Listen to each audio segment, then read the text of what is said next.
Hi.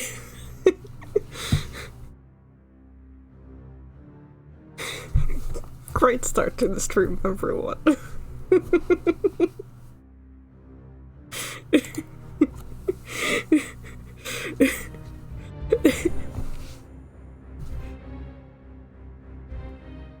I want you to know that literally just happened. I was like, why did the music cut out? And then just YouTube was like, what if we fucked you?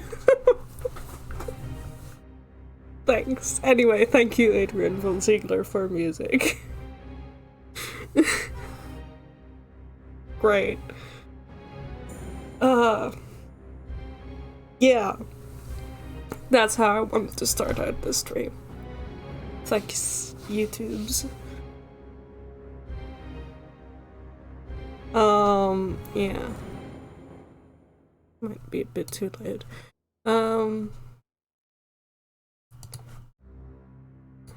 Yeah, anyways. Now that that's out of the way, hi. Welcome to my yapping stream, where I will yap.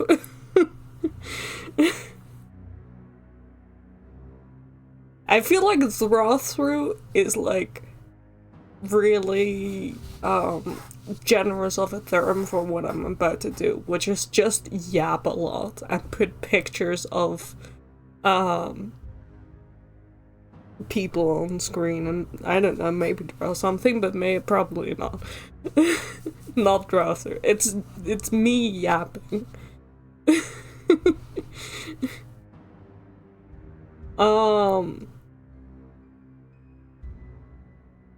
So yeah, I will be doing that. What will I, as Chief's lawyer, I would like to emphasize that Adrian von Ziegler had no part in the screw-over of Cheap's stream, and all blame lies with YouTube and its associated business partners. Yeah, exactly. Anyways, we have a lot to go through, so hi, welcome to Uncharted, where I will be explaining the story of this guy in particular.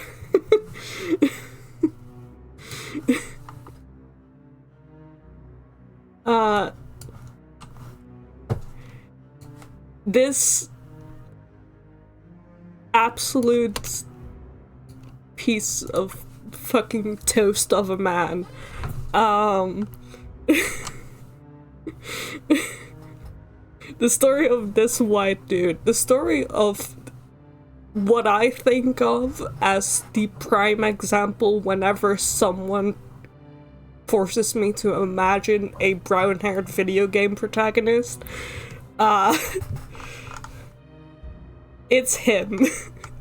It's Mr. Video Game himself. But also, this... I need to actually select a brush for this. This is Nathan Drake, aka Nate.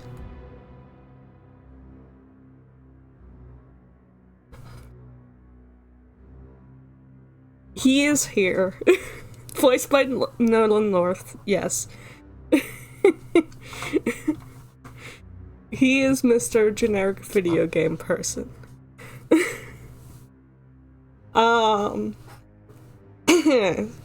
So we start off Uncharted 1. Fun thing about the Uncharted series, every game starts off with, like, a quote to set the mood, I guess. So I wrote this all down. I'm sorry. You're gonna hear a lot of, like,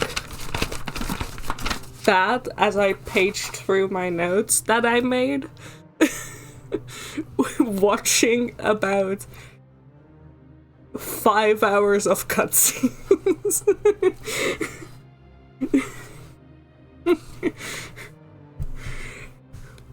So yeah, exclamation mark quote, here we go. For Uncharted 1 it is, there must be a beginning of any great matter, but the continuing unto the end until it be thoroughly finished yields the true glory. By Sir Francis Drake. Remember that name.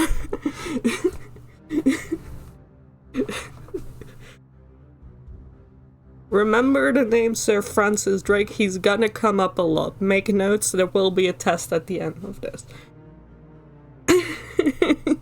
Drake, you say? I know. Must be a coincidence. Yeah. So with that, I need to Google more pictures. If I was smart, I would have prepared this, but I'm not. So we start off the game by opening up a coffin. Meanwhile, there's a woman, a blonde woman. She is filming all of this. We're on a boat.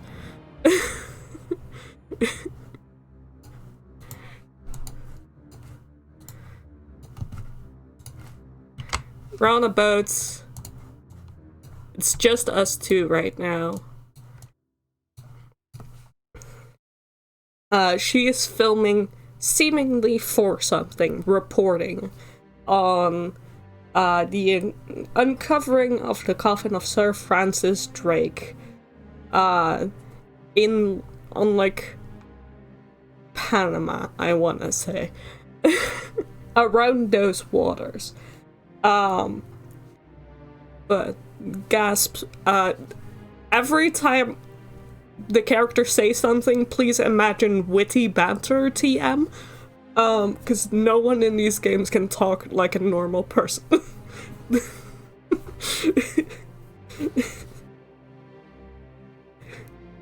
But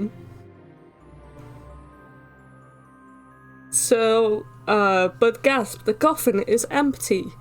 And inside is a journal. And they have a little bit of, like, back and forth, because, like, Nathan doesn't want to show this woman the journal, but she's like, well, our channel basically funded this mission, you gotta show me this shit. And anyway, then pirates show up. Modern pirates with guns, there's a whole gun sequence. So much everyone's witty in these games.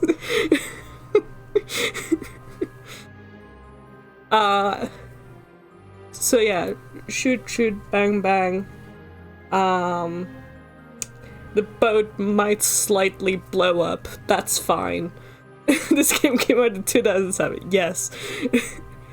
It's very, like, Leon from Resident Evil coded banter.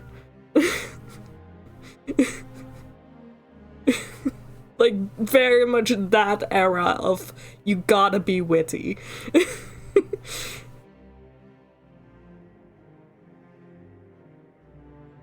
I was watching through these cutscenes and sometimes I was like, Leon would fucking say that. Anyways, but there's a plane landing on the water nearby. With our third protagonist, I suppose. Only character who grows older throughout the series, so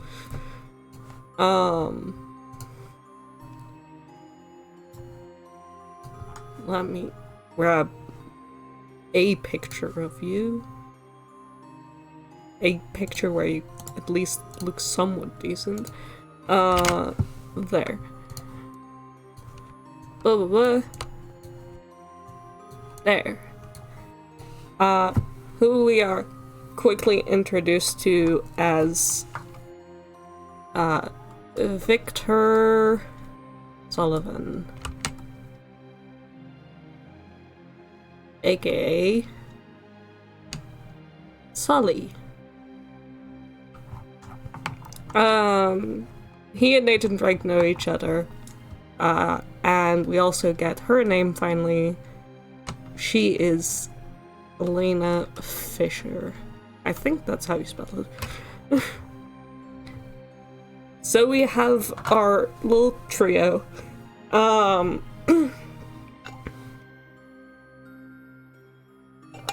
they get into Sully's plane, and Nathan explains that, like, look, I found this journal. It belongs to Sir Francis Drake because he didn't die, blah blah blah, historic shit. Anyway, he was looking for El Dorado. Gasp, El Dorado. Gasp, gasp.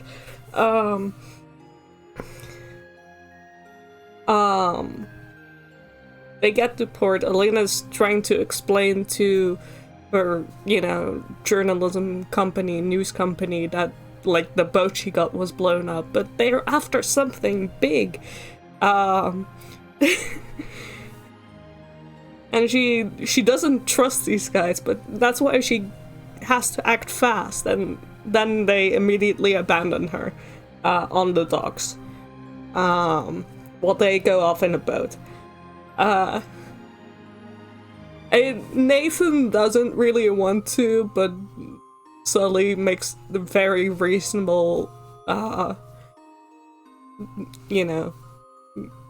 really complain, very reasonable argument that, like, hey, if she broadcasts this on the news, everyone's gonna be looking for fucking El Dorado. So let's go. So they leave, leaving Elena behind. They get to, like, a temple that the diary of Francis Drake told them about, which has been ransacked by the Spanish conquistadores. They also have just, a little chat, and Sully tells Nathan that he's kind of in debt, so he kind of needs this to work out and, like, find treasure and shit. He made some bad deals. Also, haha, what's going on between you and this pretty lady?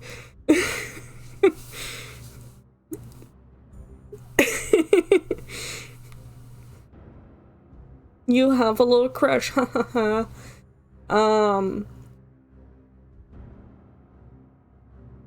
Yeah, but they also find out that, in that little temple, they find out that, turns out, El Dorado is not this, like, famous golden city. No, it's a golden idol, basically.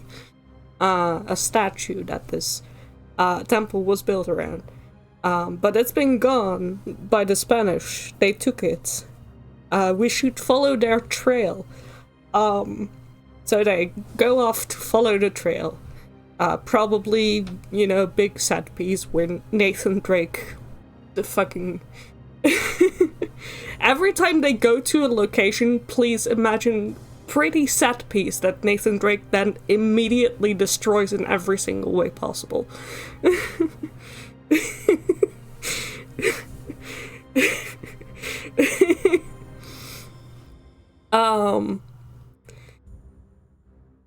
Just every time I say any single location, that is happening at some point in the scene.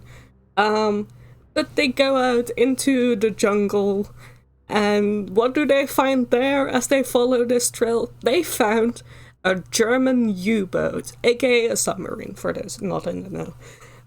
That's weird. Hey guys, that's weird. Why is there a fucking submarine and German submarine in the, fucking jungles of South America? Because it's... Uncharted is at this point very much still a fucking Indiana Jones ripoff, so you gotta involve the Nazis somehow. That's why.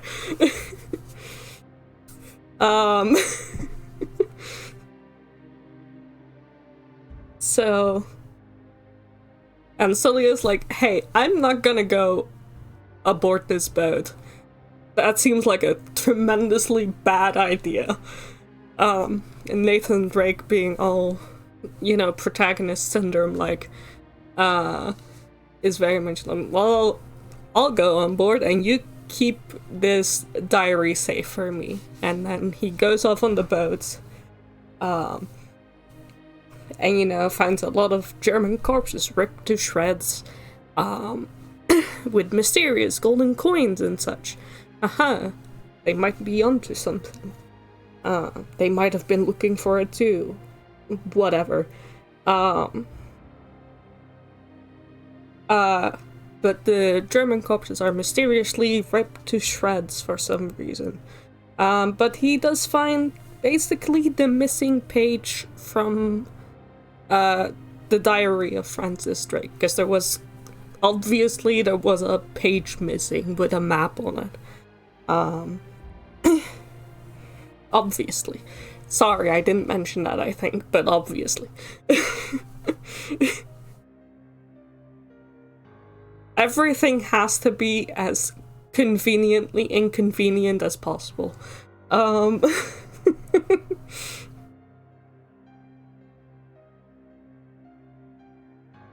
So, Nathan Drake might also accidentally sort of maybe set off a torpedo while in the submarine, so he escapes the submarine.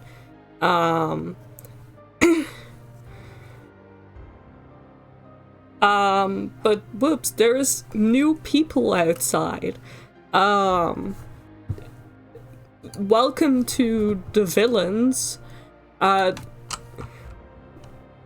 It's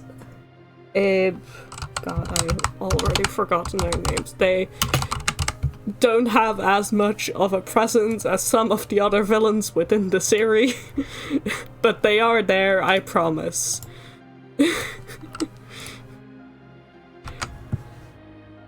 There. That's them. It's... I wrote down their names. Gabriel, Roman, and Navarro. Oh yeah, those guys, yeah. And Gabriel Roman is after Sully, because, you know, remember how Sully said he had debts? Well, he might have gotten involved with the wrong person. Man with a permanent future, so...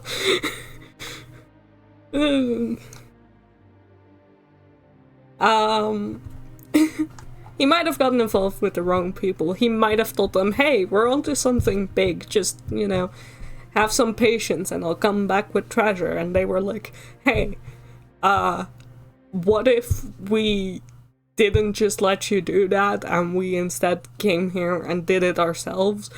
Sounds good? Okay. We're gonna force you to work for us. Then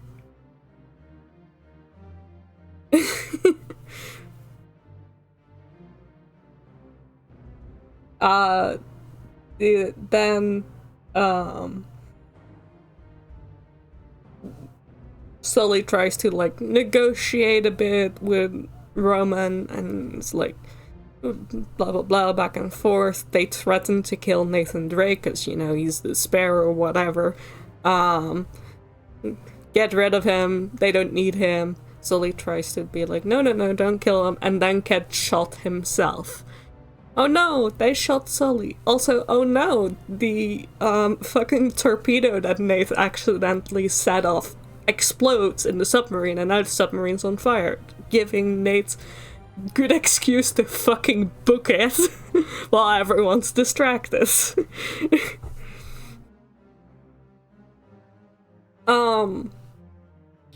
But he has to leave Sully behind. No, it's quick. So he runs away, and then he happens to run into who else but Alina, who has followed him somehow. Don't worry about it. Again, convenient inconveniences.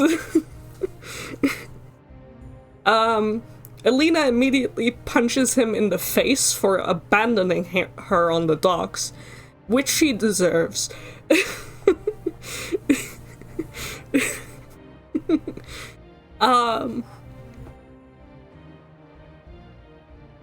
Alina is great like that. She just straight up, like, full-on punches him. And and they're now adventuring buddies. Like, oh, they gotta get away quickly and follow this, and like, remember this map, we're gonna go here to get El Dorado. And then Luna's just like, yeah, okay, sounds great. I have my camera with me, because I'm still a journalist at this point of the game series. I mean, she's always a journalist, but sometimes she's more of a journalist than others.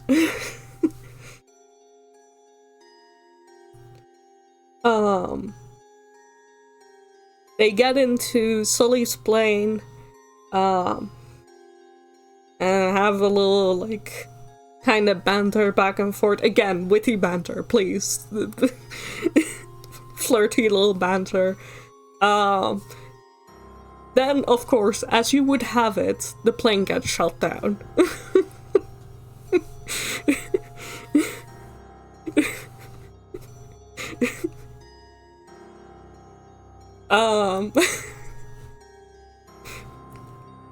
You'll figure out how much banter there is in this series when I start Uncharted 4, because Uncharted 4 has a character that is one of the worst yappers of the series. Like, great, but also, like, talks so much. Nathan Drake is in a vehicle, don't get in a vehicle, it's gonna crash. Yeah, there's a lot of rules when he... Also, fun fact about Nathan Drake, he doesn't really curse, except for him just constantly saying, oh crap. So... crap is his only quote-unquote curse word that he says. We're 5 minutes and a half of all minutes of transport up in total. Can't wait for them to derail train and pop his apple. Just you wait, Chris. You have no idea. We'll get to that. But yeah, the plane gets shut down. They need to jump out. Are there parachutes? Maybe. Here they go. Do we know how to use them? We don't know. Just figure it out. The plane's gonna fucking crash. They kind of figure it out. Not really. They also kind of half fall a lot and just, you know, crash into the earth. But they're okay, kind of.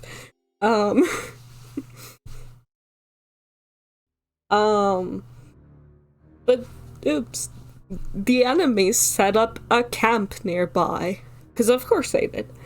And, Nathan Drake is kind of on his own for a bit, and then, as he tries to save Alina from getting shot in the head by some people who have noticed her while she's, making film of, like, filming a building. That's important, that will come up later. Which is like the old Spanish, like, colony post, basically, trading post. But she's filming that, doesn't notice that people are about to shoot her. Nathan Drake saves her by shooting them in the face, but then stuff blows up, and now he's captured and in jail.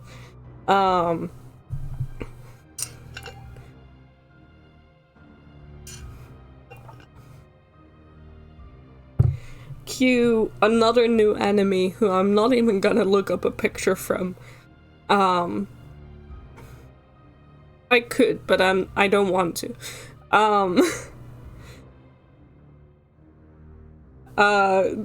Named Eddie, and Eddie is like, knows Nathan Drake in some way.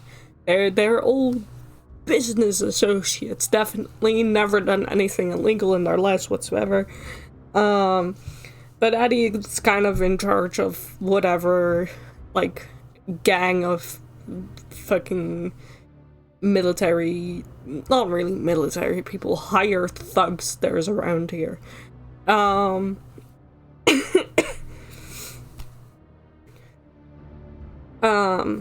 Meanwhile, Alina, he kind of has like some beef with Nate's imagine more witty banter. This time antagonistic instead of flirty. While Alina just kind of like hooks, like, puts a hook around like the bars of the jail window and fully like pulls out the wall with her car.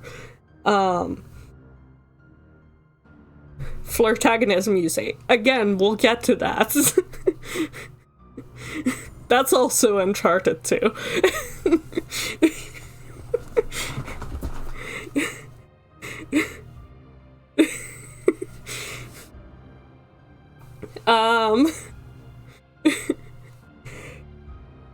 So Nate gets into the car, but they almost drive off a cliff, and then Eddie catches up, and then they fully drive off the cliff because it's either, you know, facing off against Eddie, who has a shotgun, or falling into the water and maybe surviving. So they fall into the water and survive. They get to the old colony harbor, or, well, they're trying to get to the old colony harbor.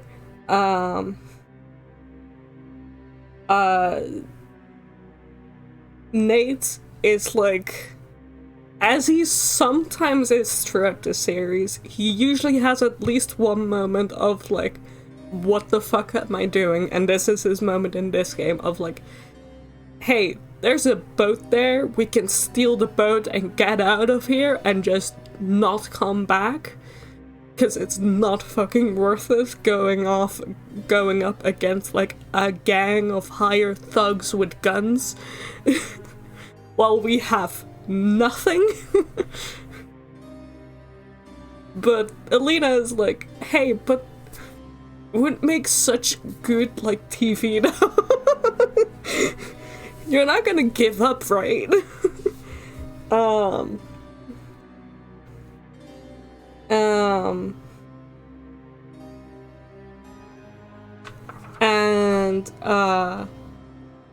Yeah, but before that, they have to get to the old colony harbor anyway, so they'll talk about it later, argue about it later, whatever. They go through some trade logs and find out that the Spanish, like, got El Dorado, the, like, massive, like, statue and such, and, mysteriously, it's the last entry in the, fucking trade log. I wonder what that would mean. It's also that we get, he's not wearing it in this picture of him, but for the first 3 games, Nate always wears a ring around his neck, which gets explained during this scene, which is the ring of Sir Francis Drake, inscribed with the Latin words Sic Parvis Magna, which means greatness from small beginnings.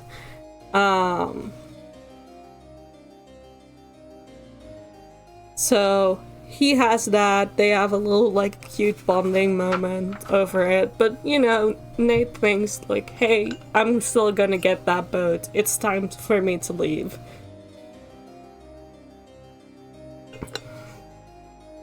Only then, Alina is like, hang on, I just caught something on camera, I have to show you this, and whoops, turns out Sully is alive. Somehow.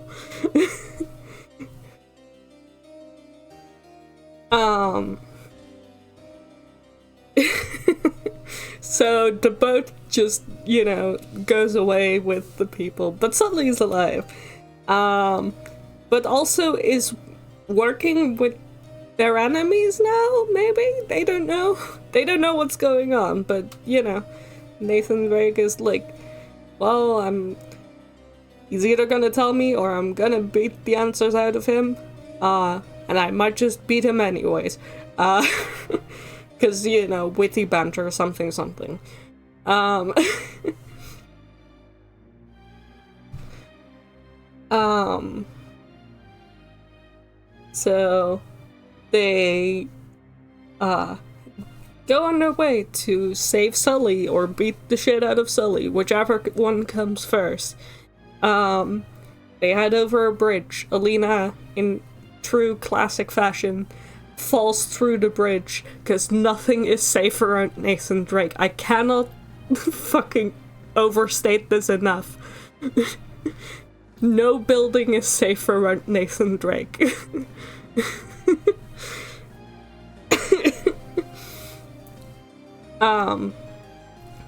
She has to choose between losing her camera, which she still has with her at this point, or saving her life. So she lets go of the camera, and Nathan Drake saves her. And they head into the jungle.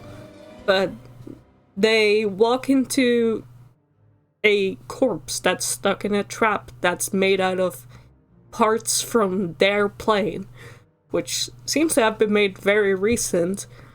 But why would their enemies make traps for their own people? That doesn't make any sense. So there's something weird going on here.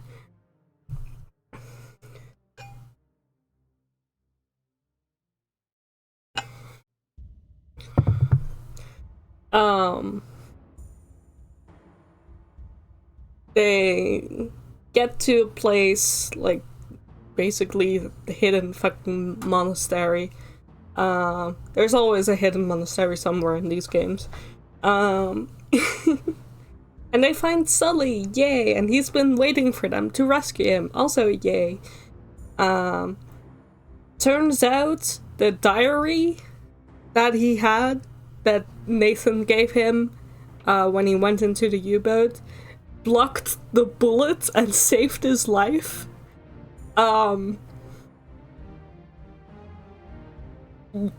Very, very Hollywood movie-esque. Which they actually do comment on. Like, I thought that only happened in movies. And he's been trying to mislead Roman and Navarro. So now they have some time to investigate. They do some investigating. Eventually, Nathan goes off on his own through, like, this secret tunnel. Alina warns him to be careful. He says, "I always am," and then promptly bumps his head into the fucking ceiling of the tunnel. Because, you know, he's a bit of a loser like that. He overhears that Roman and Navarro cutting off Eddie for being kind of fucking useless, which Eddie isn't happy about. And Roman also being kind of an asshole to Navarro, as well as, like, well, what about you? Are you useless? And Navarro just seeming pretty invested in this whole El Dorado thing. He thinks it's all gonna be worth it. They get to Mausoleum. They all catch up after setting off a distraction for the bad guys. They all catch up at the Mausoleum. They where they also are promptly separated from Sully again because the trap activates and, like, a wall moves down. But they find Sir Francis Drake's corpse there. And it's like, oh, he never found it. Gasp, what happened? What happened? Mystery. Intrigue. Yeah.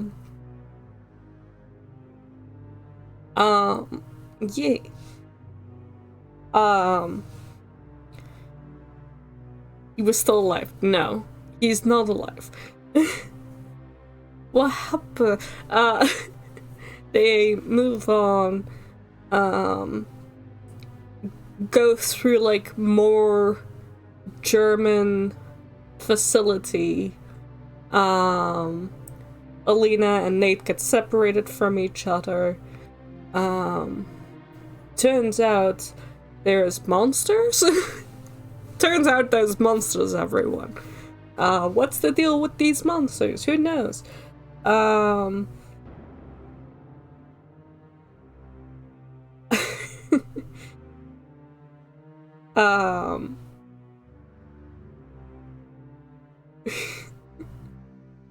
Good, yeah, exactly.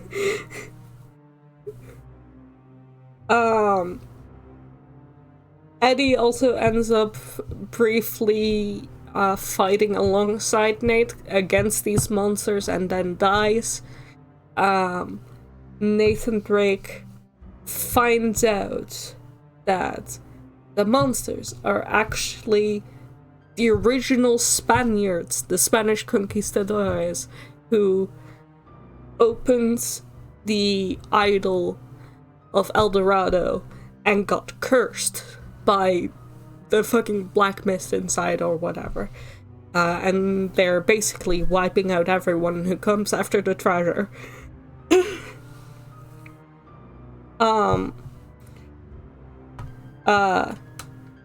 Alina is captured by Roman and Navarro.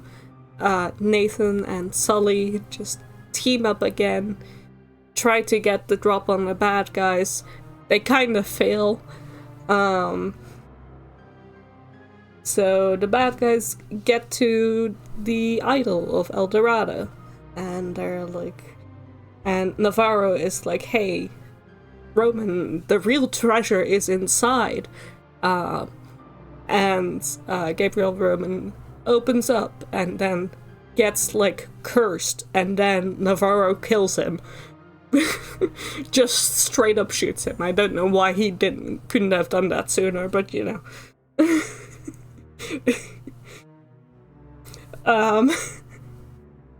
And then Navarro is like, well, I'm in charge now. I'm gonna take this, sell it for millions. Peace. Also, I'm taking Alina with me. Gets into a helicopter.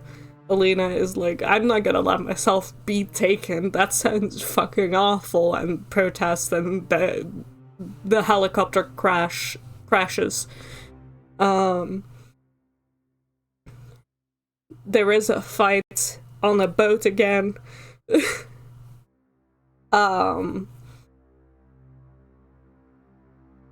Where eventually Navarro gets dragged, still alive, by the way. He's still alive at this point, because Nathan Drake doesn't really kill bad guys. Kinda does, he uses guns, but also he doesn't really. But also, so Navarro's still alive, and gets dragged to the bottom of the ocean with the helicopter and the statue of El Dorado, because like things like wrap around him and it just all slides off the boat and crashes into the ocean. So yeah, that's how Navarro dies. Which is thoroughly so much more fucked up than him just being shot in the head. This might be a theme for bad guys in this series.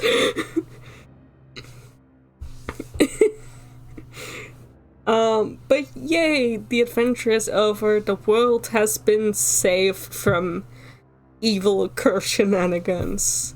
They escape with the boat. Sully also finds some gold from them, from some dead pirates. Yay! Happy ending. And that's the end of Uncharted 1.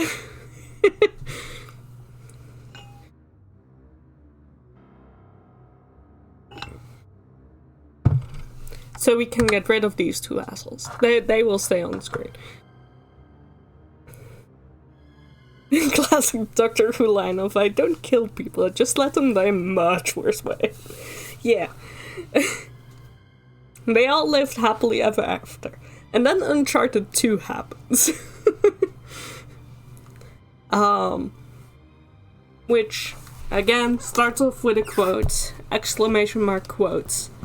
I did not tell half of what I saw, for I knew I would not be believed. From Marco Polo.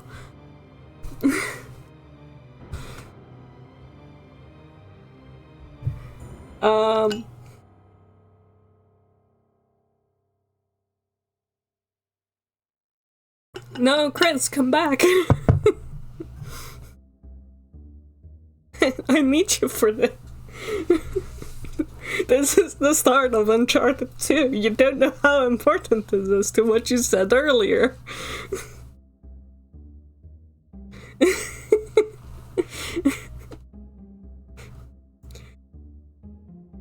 Fine, we'll wait. We'll wait for Cresp to come back, I guess. Oh my god, guys. Can't believe Chris would do this to us. I guess I have a little talking break then. You guys talk amongst yourselves.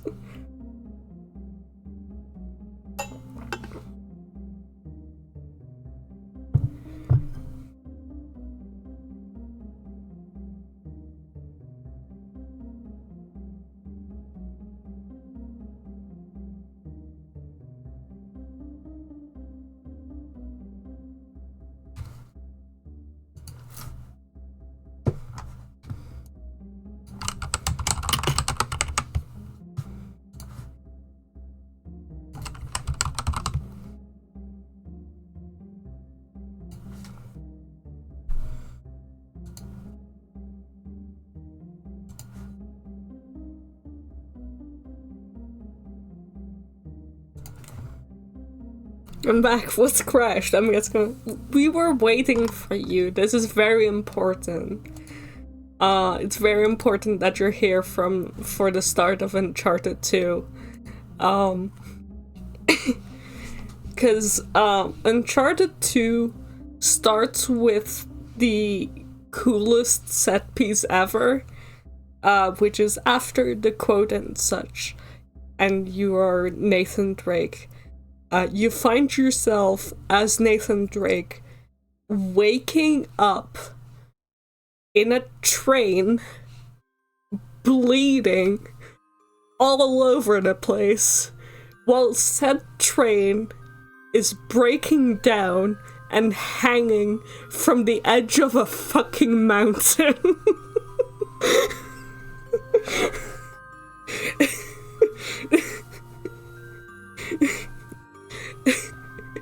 And the start of the game is you having to climb up through this train cart to get to, like, a plateau so he can fall unconscious there because he's been bleeding out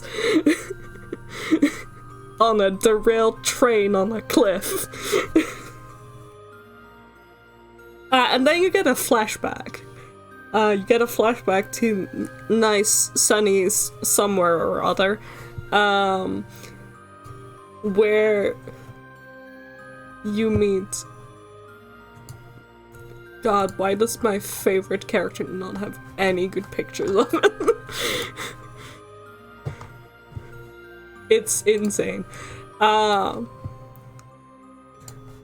mean, he looks like an asshole anyway, so I might as well just... Here. There he is.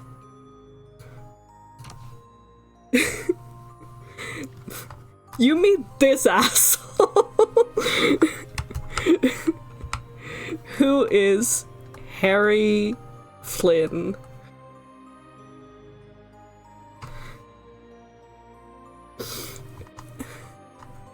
Yeah, get the vibe. Look at this smug bitch.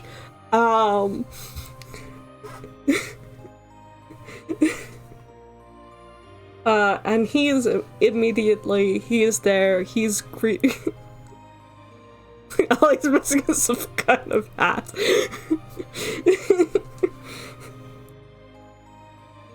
Yeah. But he is there, he's like, hey, Nathan Drake, you know, buy me a drink, whatever. And immediately, like, very flirtatious, by the way. Anyway. Something, flirting with the enemy, as said earlier.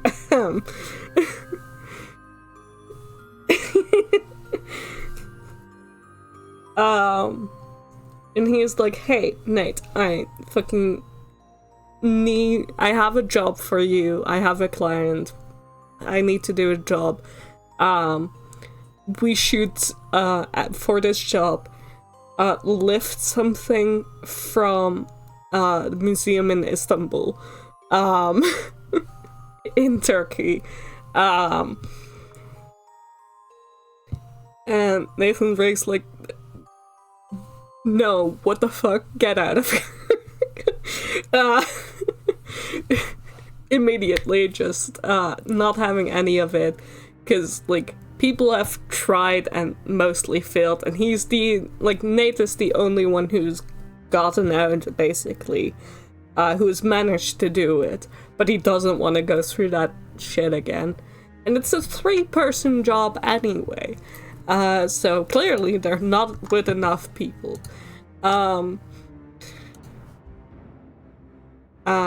Enter,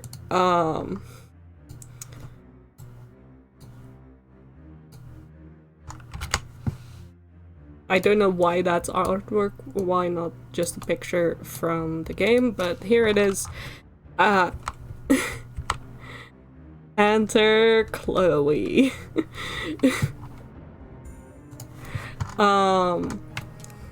Chloe Fraser.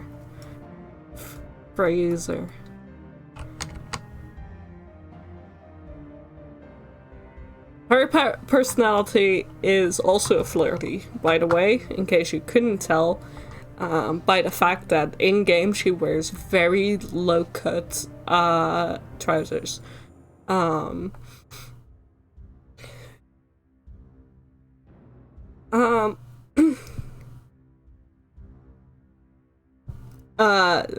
But she is the best rider in the business. The best driver, sorry. Got ahead of myself there. Best driver in the business.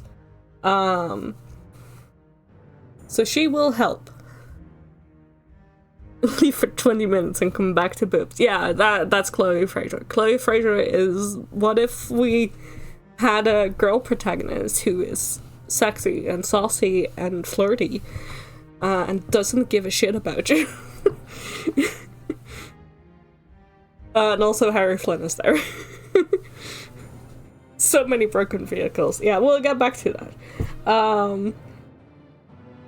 But they explain what needs to be done, because the client that Harry is working for wants them to lift this seemingly useless oil lamp from this very highly secured museum.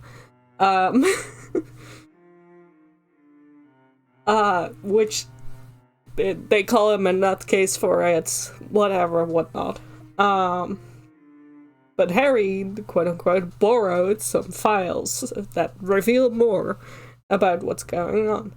Turns out that the client is after the lost fleet of Marco Polo, where 13 ships disappeared with the Emperor's treasure. And something might be hidden in that lamp to that can give them hints to get there. And they get all excited and they are gonna take over their employer and shit, and like, hell yeah. Adventure. Woo. What could possibly go wrong? Cut back to Nate's dying in the fucking mountains after having gotten off the train.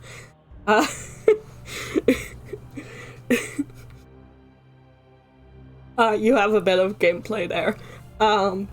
But then you get to another flashback.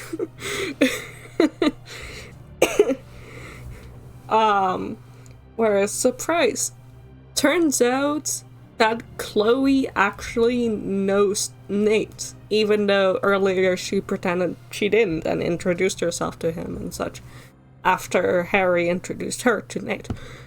It's like, why would you do that? And it turns out they might have had a little something going on and might still be having a little something going on.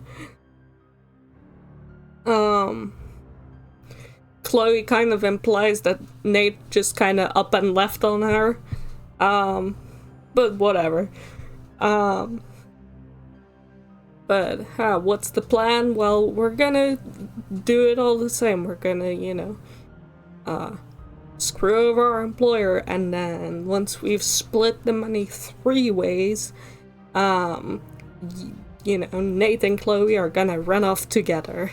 And kind of not really dick over Harry, but kind of dick over Harry in the meantime. Because they're gonna keep their relationship a secret, even though Harry also kind of has a secret relationship going with Chloe. Or not secret relationship, he has a relationship going with Chloe. Chloe has a secret relationship going with Nate, and I definitely think Nate and Harry had got something going on as well at some point. You cannot tell me otherwise they didn't.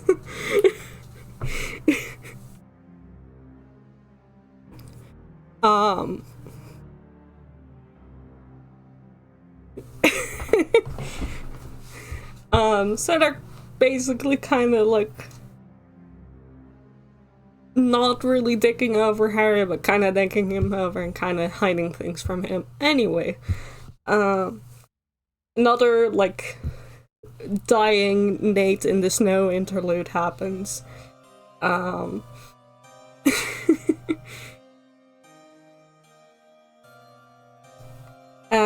then we get another flashback to where they break into the Istanbul Museum. Where they're kind of like, beforehand, Harry's like, well, I wouldn't want to end up in a Turkish prison, they're awful, blah blah blah, you're never getting out of one. Such and such. I wish I could bring just a real gun and not just a stun gun. And Nate is like, relax, they're just gonna be guards, we don't want to hurt anyone, yada yada. Such and such. A whole museum sequence happens, sneaking, such. Harry picks locks for you and such. He's a thief. In case you didn't know yet, Harry is a thief. At that point in the game. But they find the oil lamp. And Nate just kinda breaks it apart right there in the fucking museum. Which I always thought was really weird. Just kinda like right there, they find it, they take it out of the container, and then Nate just fucking throws it on the floor and gathers what's inside. Yeah, the subtitle for this game is Among Thieves. It's not how you steal things. And there is some, like, basically some, like, amber pieces inside. Which, like, that seems kind of useless, but okay. But also, there's a map inside. But whoops, the map is empty. Nate uses Harry's lighter, because like 99% of the cast of these games is a smoker. Except for Alina and Nate, I think. Everyone fucking smokes. So uses light up the map, which reveals more of Marco Polo's writing, and that he wasn't just about the fleet and such, but that he found legendary city of Shambhala, or Shangri-La, with the Chintamani stone, which is this very big, important, very valuable, like, jewel, basically. So, like, gasps, turns out there's more behind this than we thought. Whoa! It's exciting adventure. And then Harry is immediately like, cool, yeah, we figured that out. Anyway, fuck you, I'm gonna immediately betray you. Just kind of, you know, it's business. You were thinking of dicking me over. I'm gonna dick you over. Anyway, I'm gonna get out of here. But not before I shoot a couple of the fucking exhibits so the alarm gets raised. Was expecting a little longer. No, very much like beginning of the game. He is like, yeah, screw you. In a British accent, of course. Just very, you know, saucy.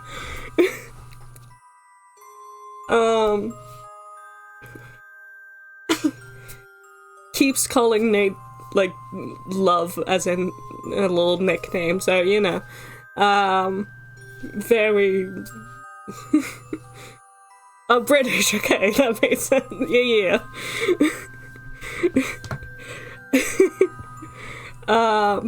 So yeah, he makes sure that Nathan Drake gets caught by the Turkish authorities, basically, while he fucks off.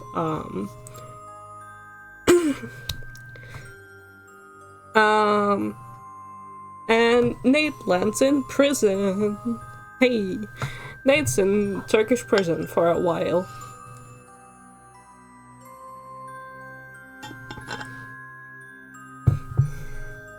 Haha, remember how Harry said he was afraid of that? Well, turned out that was foreshadowing.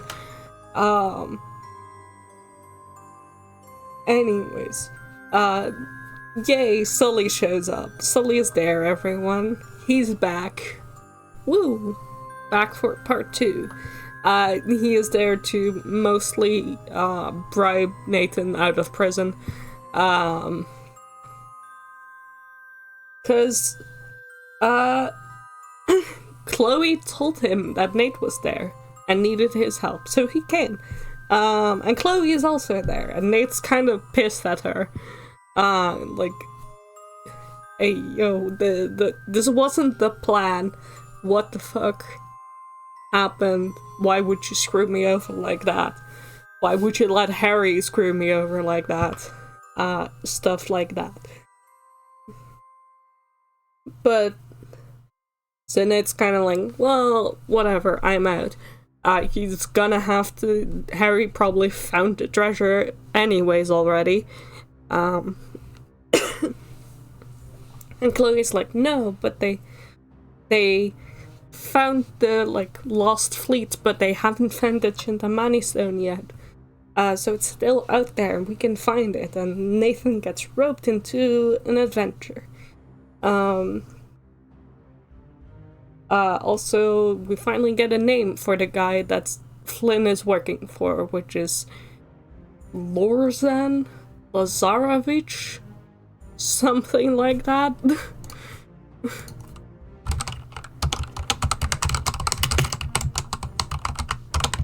They keep calling it Zoran Lazarovich. That's it.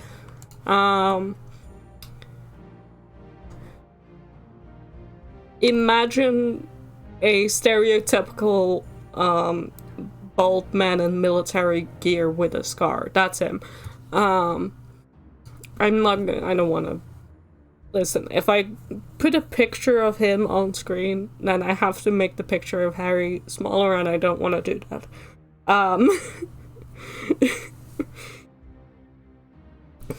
Just imagine him. That doesn't matter.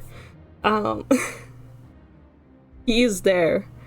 Zoran Lazarovich. And then Nathan talks some more about the Chintamani stone, because, like, Nathan kind of nerds out throughout these games to give info dumps to people who don't know about this shit. So the Chintamani stone is like worth millions. It's also known as a wish fulfillment stone. Basically, like I think Chloe calls it like a Buddhist holy grail kind of deal. So yeah. And basically they figured out like if Nate can get a good look at everything, all the information that Lazarevich has gathered, he can figure out where to go next in like no time. So Chloe needs to cause a diversion, which she does.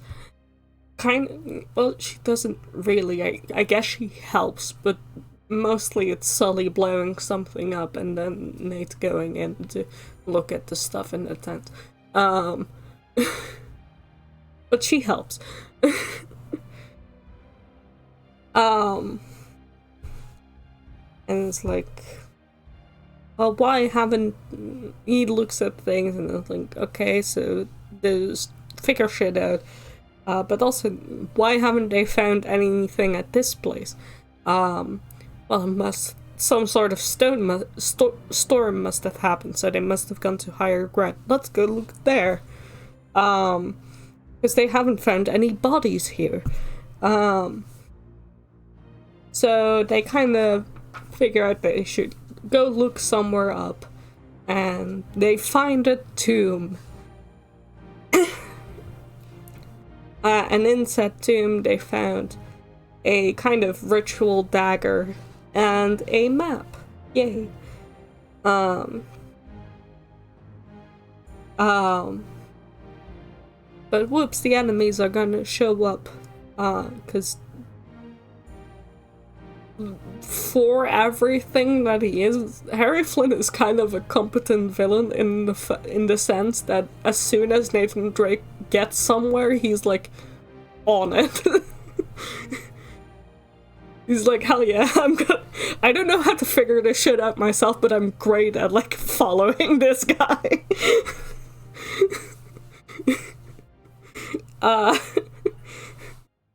So Chloe has to like kind of be like pull a gun on Nathan and Sully and be like, well, I still belong to the enemy side.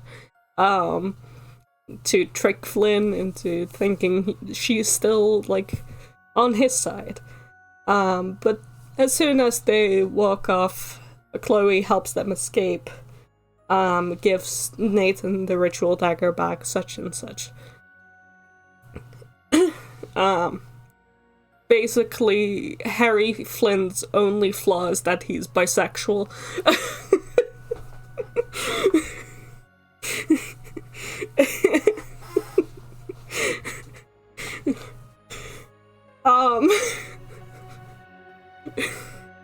Sorry, I made myself laugh with that. Which is not a flaw. It's not a flaw in the sense that is that it's, you know, bad or anything. It's a flaw in the sense that it makes him really weak towards Chloe.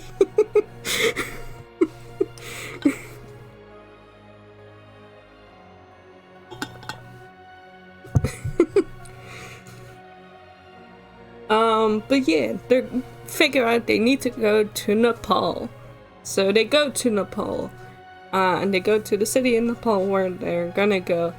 And Lazarevich is already there. And he has decided, well, I don't have all the puzzle pieces, so I'm just gonna blow shit up until something happens. Which is kind of how Lazarevich works throughout this entire game, which is again kind of competent for some reason. So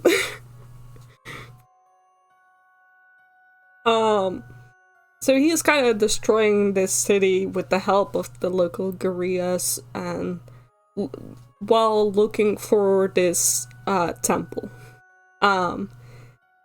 But Nate has the ritual dagger and figures out that like all these temples have like little symbols on them, as well does the ritual dagger. So the one with the symbol that corresponds to the dagger must be the one that they're looking for, because there's temples all over this city. So Nate and Chloe, they go to a hotel for a better vantage point. The hotel is then promptly blown to bits because Lazarevich knows that Nathan is in town, like, near fucking immediate. But they get separated for a bit. And Nathan Drake stumbles across someone else. And who is that? That's Alina. We're back with Alina. Alina's here. Yay. And she is a reporter. She has a cameraman now, whose name is Jeff, I believe. Jeff, no last name given. Jeff does not have death signals all over him. Don't worry. And Nathan kind of had, like, a weird, like, jealousy moment. Like, another guy around Alina, even though she kind of, like, not really together. Don't tell Jeff what happened to the last camera. No. But Alina is here as a journalist to find Lazarevich, because Lazarevich is kind of doing all this crazy bullshit, but NATO is not looking for him because they think he's dead. So she's here to be a journalist and find out the truth and prove that he's alive and such and such.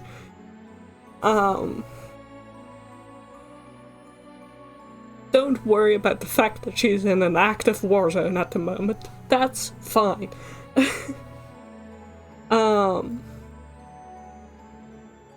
But Chloe catches up and then, like, catches the vibe between Nathan and Alina and is like, did she break your heart? Aw.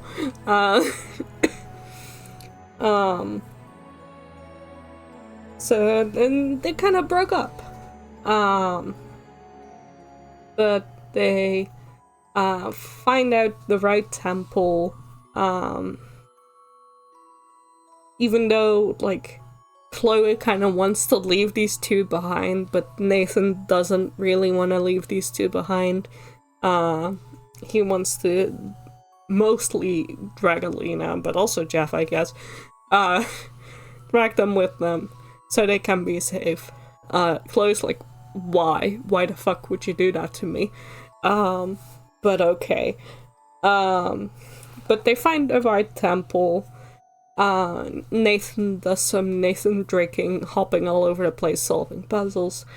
And eventually, like, there's a stairs down in the temple, and they find a map there with mountains. I think also at this point Jeff has, like, wounded his leg, so Jeff is also, like, you know, dragging behind the rest and needs help and such and such.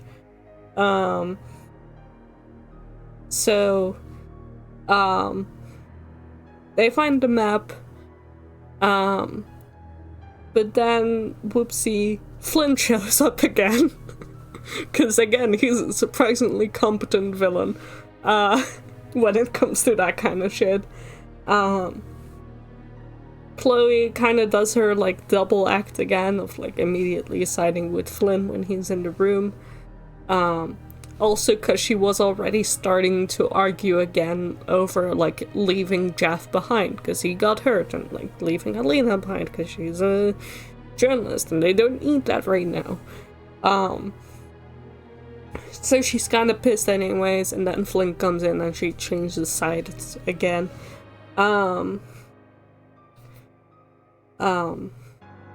But Nathan kind of tries to, like, you know, bargain for people's lives. But Lazarevich ends up killing Jeff, the cameraman, tragically. Rip Jeff. I'm so sorry.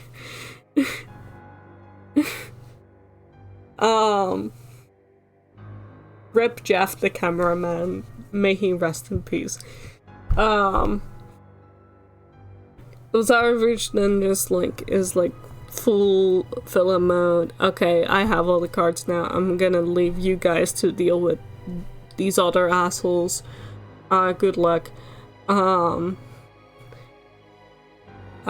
So, you know, Harry is being left behind to kill Nathan and Alina. Alina punches Harry in the face, because, again, she gets a solid punch in, most of the games. So they manage to escape. Which, again, fully deserved punch. I mean, look at that face. That's so punchable.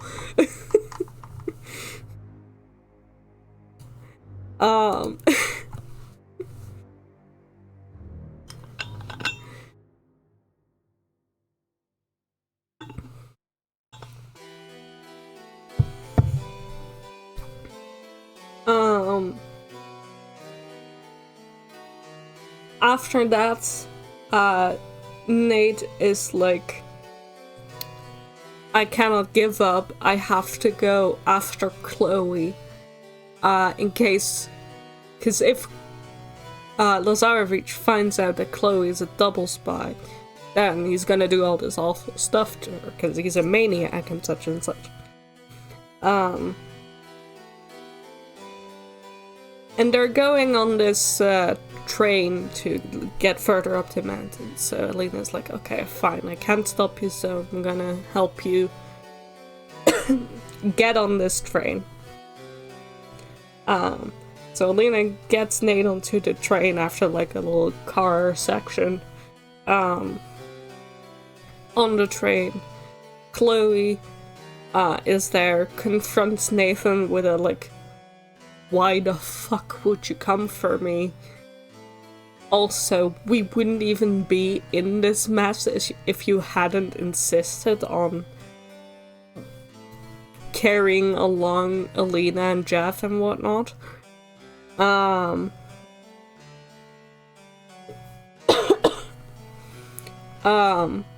So she's just like, well, I expected you to have my back, you didn't. So I'm not gonna have, like, your back now, just get off the fucking train. And Nate is upsetty spaghetti about that. And then Nate gets shot by, Harry. Because, again, Harry's always fucking there.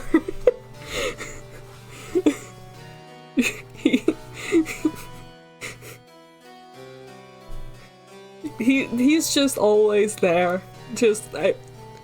He knows. Somehow. It's honestly a real talent. The divorce was so messy is the thing. They're really also, like, at the beginning of the game, they were kind of friendly. Now they're, like, full, like, we had a divorce mode. Just still banter, still witty banter, still kind of flirtatious witty banter, but also antagonistic flirty witty banter. Which divorce? All of them, yes. Over the course of this game, they've gone through a divorce. It's fine. Anyway, Flynn shoots Nate. Nate tries to run away, you know, kind of slightly in his attempt of getting away, blows up the train somewhat. We catch up to basically the beginning of the game, where he's bleeding out on a train on the edge of a cliff in the mountains. Checking AO3 stats. I feel like it's not enough people who see my vision here. No matter what the stats are, it's not enough people see the vision here.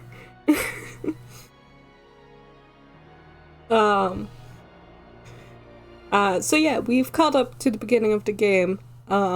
Yay. Nate's now on a mountain, in the snow, in his usual getup of, like,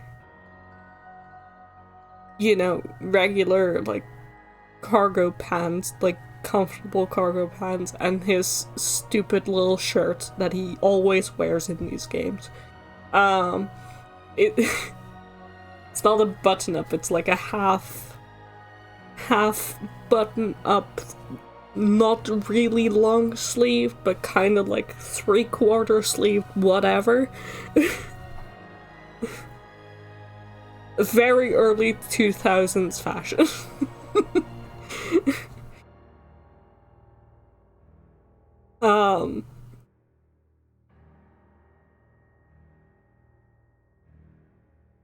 Anyways, so he's kind of low-key freezing to death, also still bleeding. And he kind of,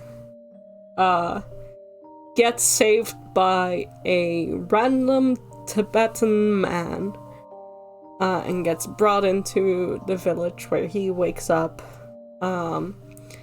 And Alina is there, because this time actually with a reason, because she followed the tracks of the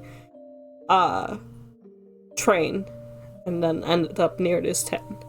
And was kind of probably praying, hoping that Nathan would show up there. Because Alina can speak Tibetan for some reason. Nathan can't. She followed the explosion sounds. Yeah, probably also that. Also, the train blew up. She was probably like, oh, I think I gotta check that out. We're also introduced to Carl Schaefer, who is an old guy who's living there, who is not Tibetan, as you might guess by the name, and who led an expedition 70 years ago, trying to find Shambhala and the Chintamani stone.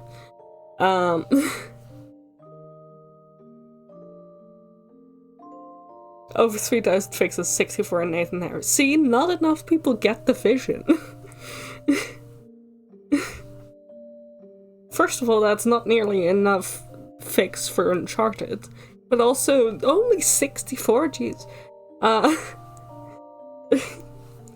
But yeah, this Carl Schaefer guy won an expedition, but Nate's having his usual, like, why the fuck am I doing this moment? I think I should just go home.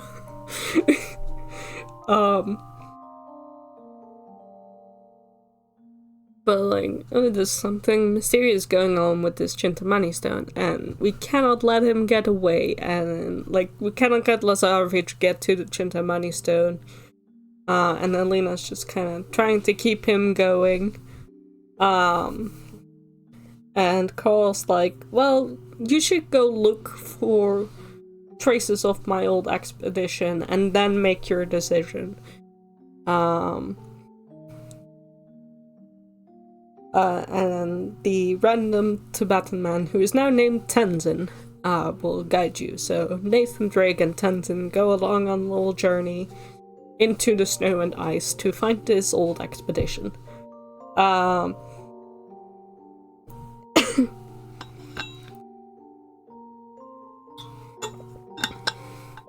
They do some exploring and they find some traces of the old expedition and also, gasp, a monster. Guess what? We're at that portion of the game again. Monster? What? Gasp.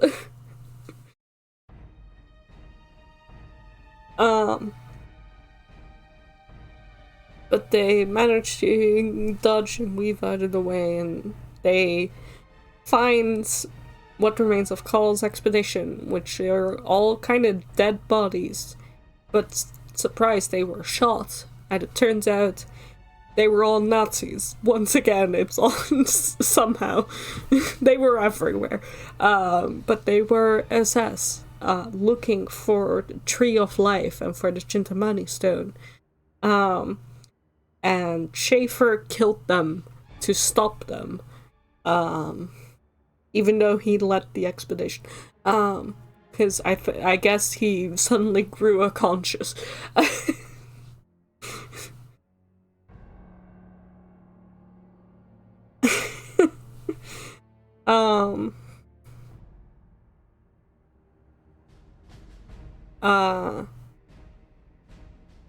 They get out of the ice cave and like, oh, turns out Tenzin's village is basically once again being bombed to hell by Lazarevich, whose usual strategy is, what if I kill people until I get what I want,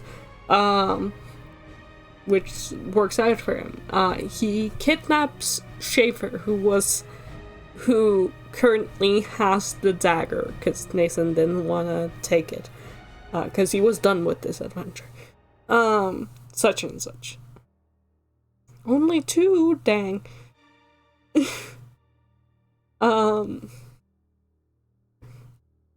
So Nathan and Alina, they go after Lazarevich to get the dagger back.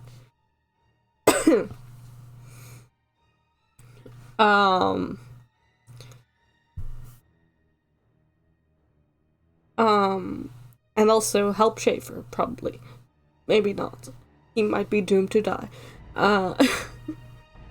They kind of see, they split up part ways, and Nathan kind of witnesses Lazarevich threatening Harry Flynn. It's like, you can't find anything, you're useless, I should have picked the other one, as in Nathan Drake. Such and such. So,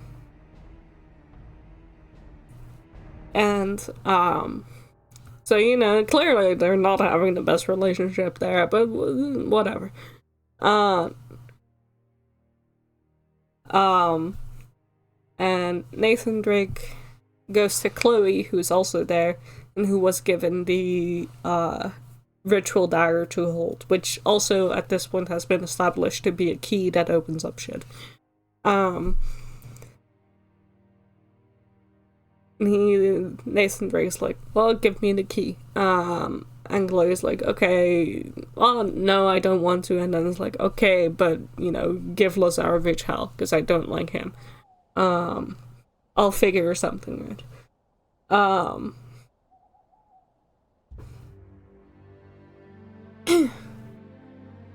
They open up a, Nathan and Alina open up a path, further into the mountain. Lazarevich catches up, and Nathan and Alina are like, catch like one of Lazarevich's lackeys and like hold a gun to his head, and they're like, haha, you can't do anything to us now, whatever. And Lazarevich just shoots his own guy because he doesn't care. And then like threatens both Alina and Chloe's lives to get Nate to help him out. So Nate and Harry are forced to work together for a little bit in a little parkour section, which is filled with sexual tension for some fucking reason. Don't worry about it.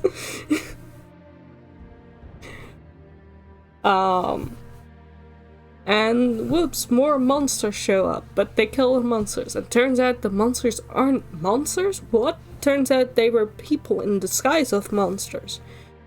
But also, those people might be a little bit superhumans. So it's still a little bit supernatural, but they're not monsters.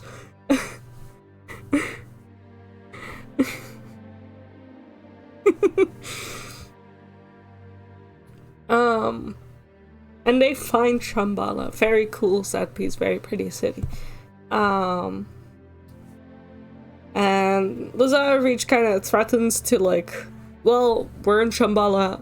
I don't fucking need you guys anymore. I'm just gonna kill everyone except Harry, because he works for me. But Harry's like, no. Wait, hang on a second. You still want me to work for you, so you need to let Chloe live. Because again, his only flaw is being a bisexual.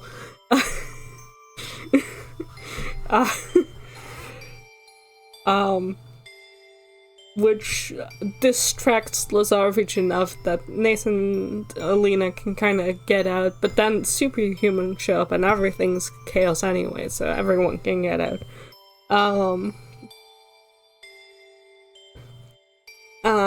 And Nathan, Chloe, and Alina kind of form a little group, because, they have a little argument first about stopping Lazarevich, because Chloe is very reasonably, what the fuck are we gonna do? We should just get the fuck out of here. Lazarevich is insane and will kill us. And Alina and Drake are kind of like, no, we shouldn't figure out what he's actually here for, because it might be kind of supernatural and whatnot, and might make him into a superhuman, and we don't want that. And Chloe's like, what the fuck, why would you believe that's real? And Alina's like, well, you're in the legendary Shambhala fighting against superhumans, why are you not believing it's real? Which is a valid point to make. So eventually kind of agreed that, okay, fine, let's all go and save the world or whatever.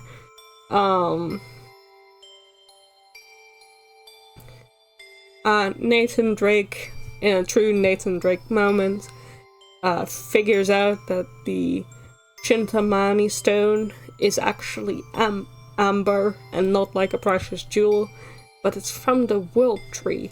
And the world tree sap basically mutates people, which is what Lazarevich is after, so he can quote-unquote gain immortality. And he's kind of figuring this out.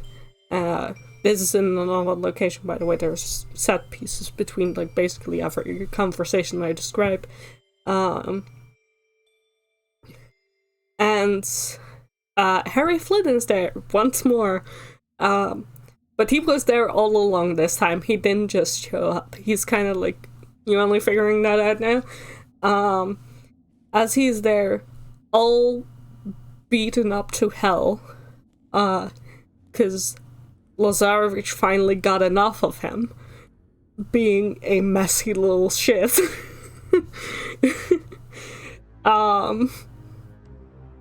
And he left him there with a little farewell gift, which is a live grenade, because Lazarevich took the pin, which is how Harry Flynn dies. And Alina gets caught up in the blast as well. Poor bisexual little meow meow, my little guy.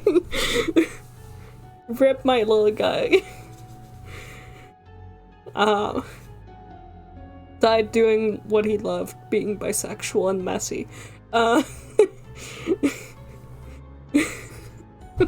Causing problems till the very end.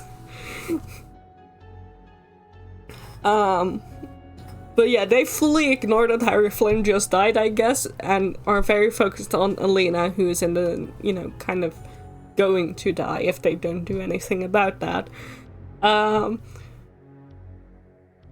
So Nate is leaving Chloe, Alina with Chloe, so Chloe can take care of her and take her to the exit. Nate will go after Lazarevich on his own, which he does. And he kind of, blows up the amber after a little scuffle, and leaves Lazarevich to die to the horde of angry superhumans that's coming after him, because he dared to harm the, tree of life. So I guess he dies by being torn apart by superhumans, which continues Nate's streak of not actually killing a antagonist, but he dies in a way worse way off screen.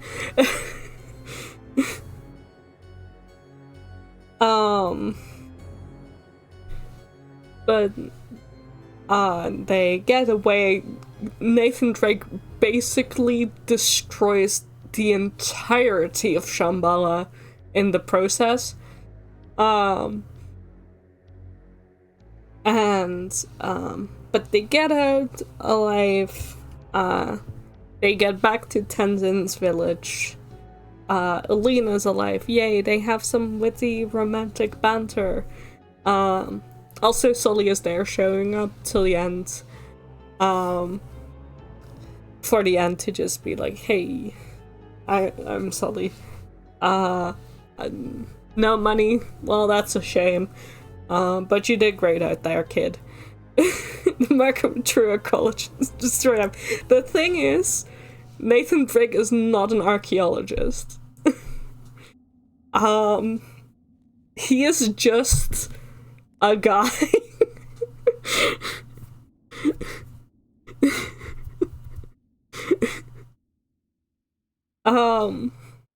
But that's the end of Uncharted 2.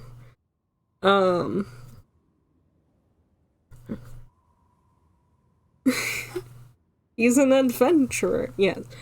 Hi, Miss. You just missed me explaining Uncharted 2. So now I unfortunately have to get rid of the picture of Harry Flynn. Rest in peace, my bisexual king.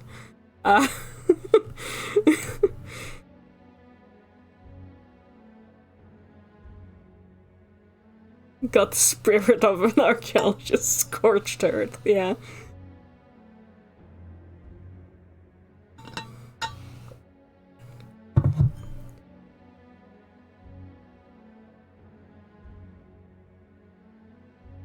So now we get to the final one I will talk to you guys about, which is Uncharted 3. So let me start with the quote again.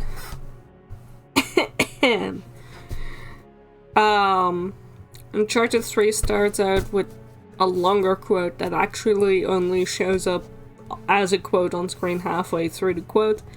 That half is what I wrote down.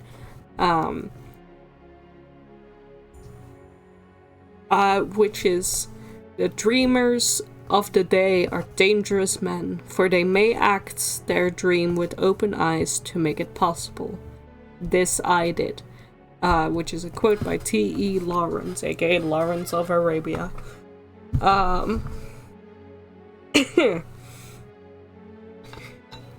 And it starts out in rainy old Britain.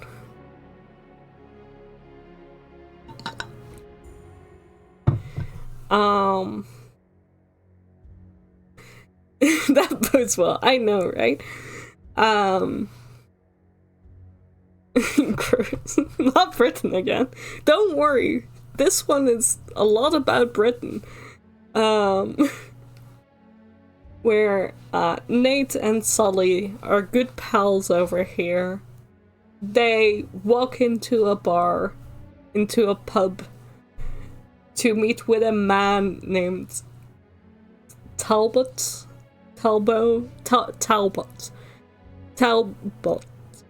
I always think of a fish whenever I say it, but I think that's a Talbot, but that's close enough, so I keep thinking of a fish.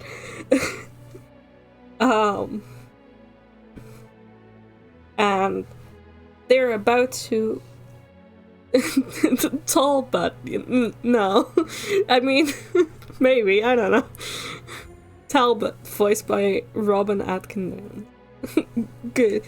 But they're about to exchange Sir Francis Drake's ring, the one that Nate usually has around his neck in most of the games. They're about to exchange that ring for money. But Sully accuses the money of being fake, so the deal is off the table and they get into a fight immediately. I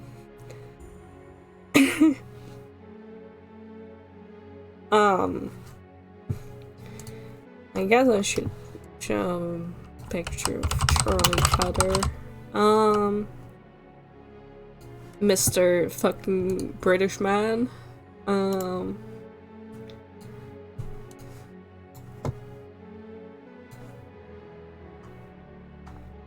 Where are you? Give me a good picture of your face, thank you. That's too big of a picture of her face. Shrink down, please. Thank you.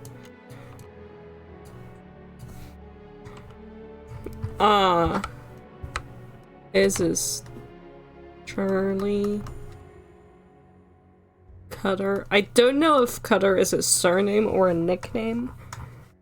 Also need to move Chloe aside.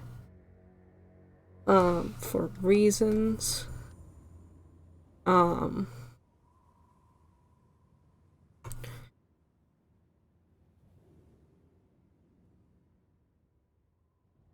Let's move. That one's on the same layer. Rip. So I also can get a picture of Talbot and the villain in here.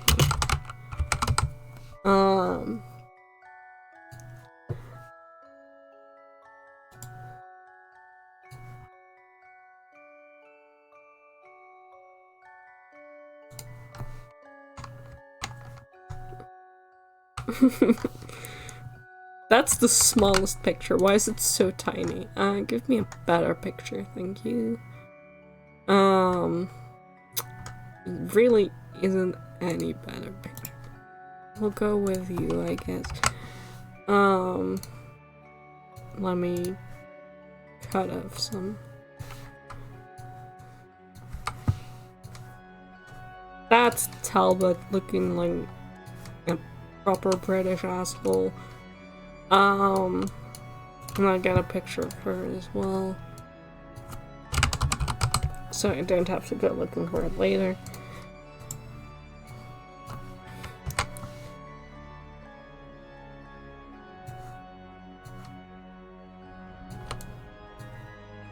And there. Is this Talbot? Why does Cutter look more like Graham McTavish than the guy he played? I don't know, man. But yeah.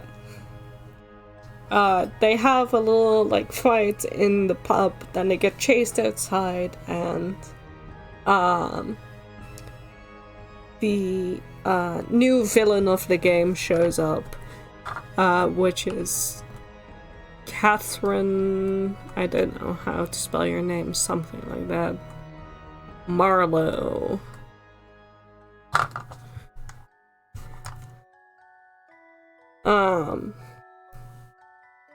Kate Marlowe.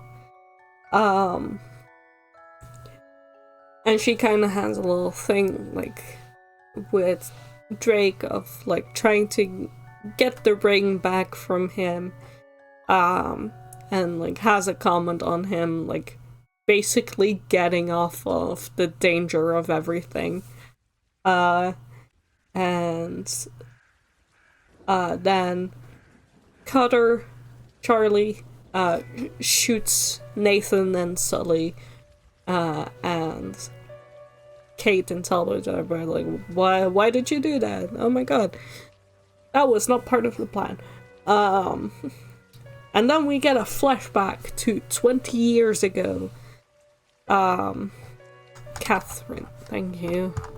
I don't know how to spell. Catherine is one of those names where it's like every spelling is possible. Flashback to Jeff. No. Flashback to 20 years ago. To little baby Nathan Drake. Not actual baby, just kind of like early teens Nathan Drake.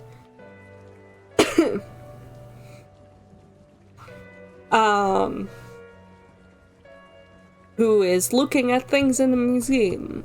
One of those things being the ring from Sir Francis Drake, and one of them being like this weird cipher thingy. But everything's locked, you know, tight, as is, you know, usually commonly done in museums. But he catches wind of this guy just kind of taking a key that could fit on that lock. So he's gonna go after this guy, who is a younger Victor Sullivan.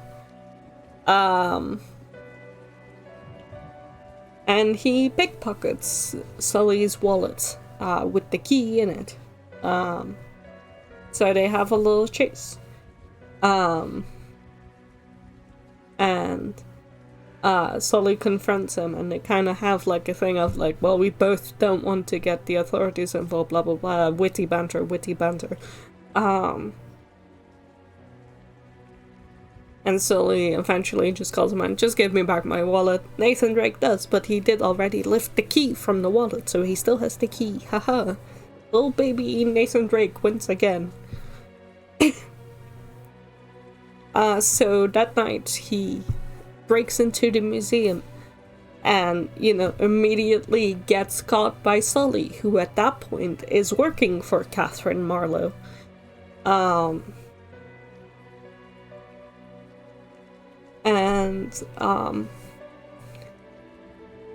Catherine takes the cipher that Nate tried to steal, but also wants to get the ring that Nate tried to steal. But Nate kind of is like a bit of a little shit to her, so she basically is about to hit him, and Sully is kind of like, hey, whoa, let's not hit a child. We're bad, but not like that. Jeez, okay. Didn't sign up for hitting children. Nate uses that opportunity to try to run away. And he almost gets away if it isn't for a guy confronting him with a gun. And little Nathan Drake tries to get the gun, tries to aim, and tries to shake, and then bang, and it turns out he didn't shoot the guy, but Sully did. Because, you know, he wasn't about to let someone kill a child, which is pretty reasonable in my opinion. So he's kind of like, well, let's both get out of here, because I think I just kind of screwed over my job and I might be fired anyway, so might as well not kill a child. Go figure out what's going on with this random child in anyways. So they kind of have a little chat. And they're, yay, besties. 10 out of 10 decision, Sully, yeah. Sully has a solid. He's very solid throughout this entire series.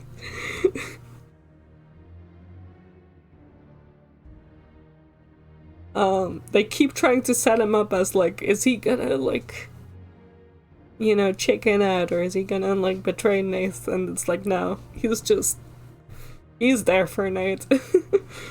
But yeah,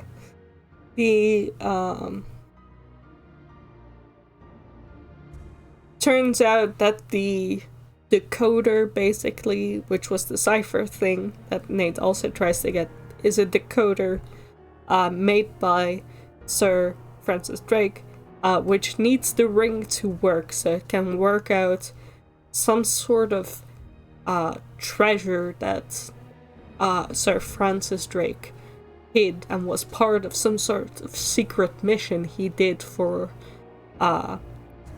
basically the crown in for England back in the 16th century.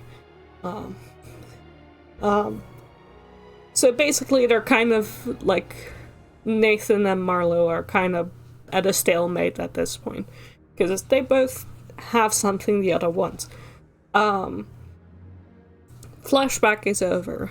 We're back to Nathan and Sully. Feels so weird to call him Victor. I shouldn't. Everyone calls him Sully.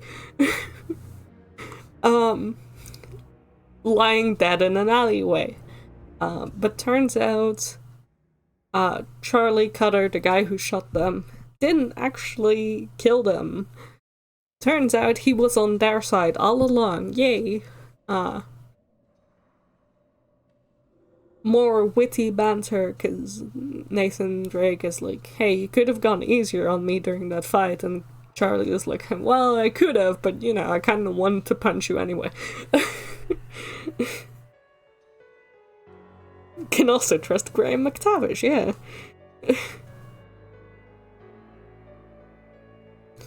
And also, Chloe is back. Yay, Chloe's also here. She is also part of the crew. And while, Marlowe and Thelma drove away, she trailed them and tracked them and knows where they are. Knows their base. So they're going there.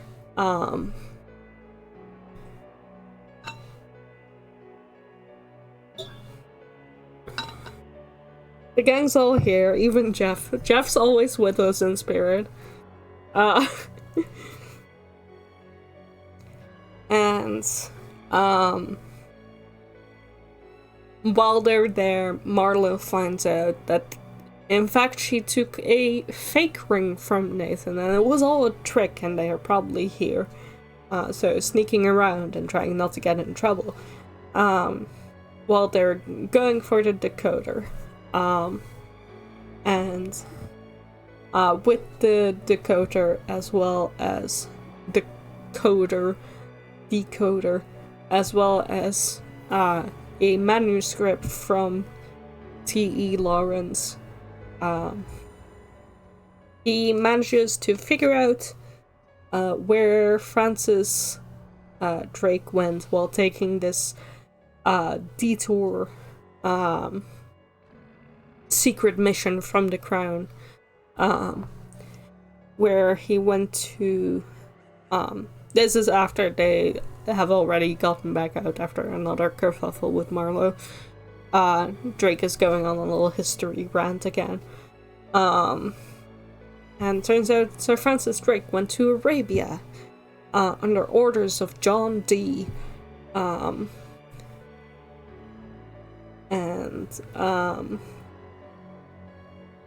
they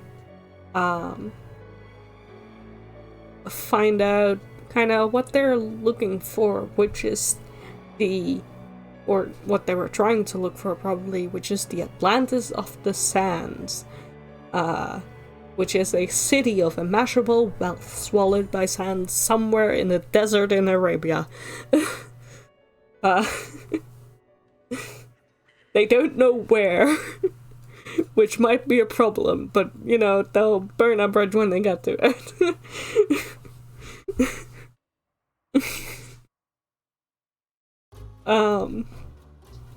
How high are these people? No.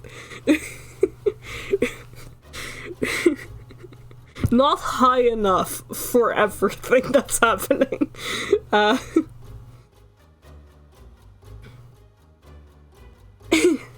But for now they have some more locations to go through, because there's also symbols on this piece of paper that they found. which these symbols connect to some little like crusader buildings in Syria and in France. So they split up, with Nathan and Sully going one way and Charlie and Chloe going another way.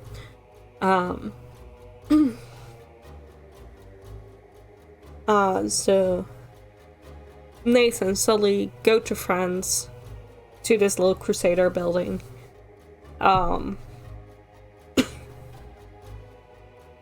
Marlowe's people will show up there. And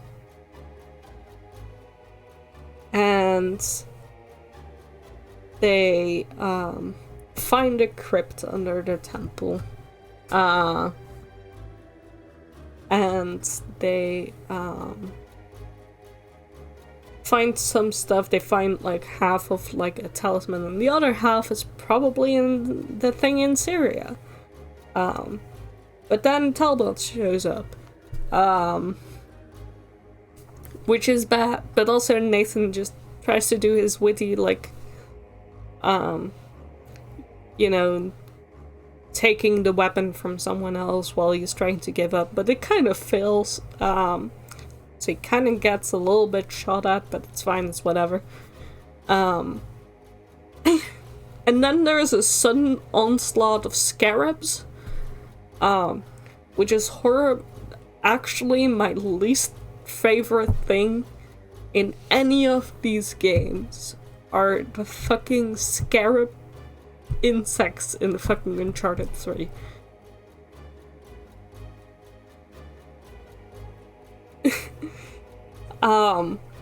Because it's just this sudden, like, it's like a little, like, you know how sometimes games have, like, a little puzzle with, like, you have a torch and you gotta, like, get a wave of stuff around you away from you by lighting your little torch and making sure it keeps lit. It's that, but they're surrounded by scarabs, which keep making noise and moving individually. It's not a mass of scarabs, it's all individual, it's all horrible insects. It's awful. Don't recommend it.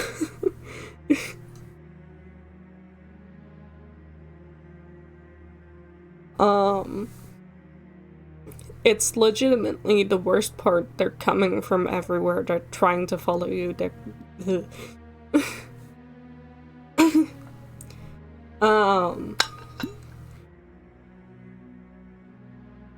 And Talbot just kind of leaves them to die with the scarabs. And also sets the Crusader building on fire to fully kill them.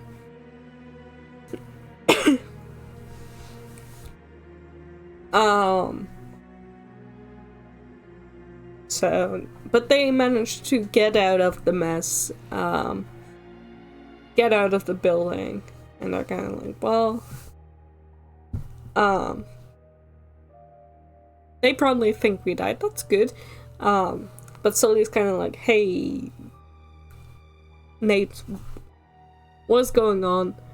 Why he just thinks that Nate's getting reckless, and he's like, Nate just kind of accuses him of trying to be like, well, I'm getting old, I should bow out. Like, but Sully's just kind of, no, I'm in. Just want to make sure you're doing it for the right reasons. But then they're like distracted, because, you know, if people showed up here, they're probably gonna show up for Chloe and Charlie as well, so we should get to Syria immediately. Which they do.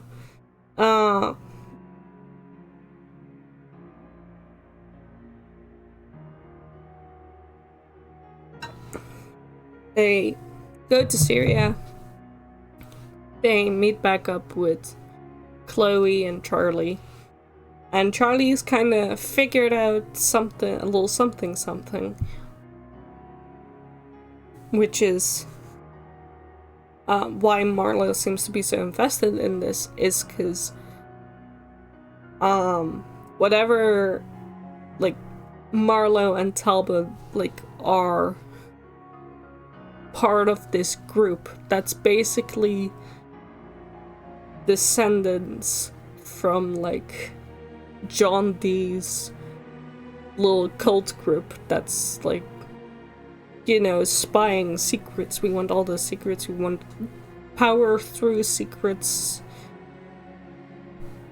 Secret Service kind of deal.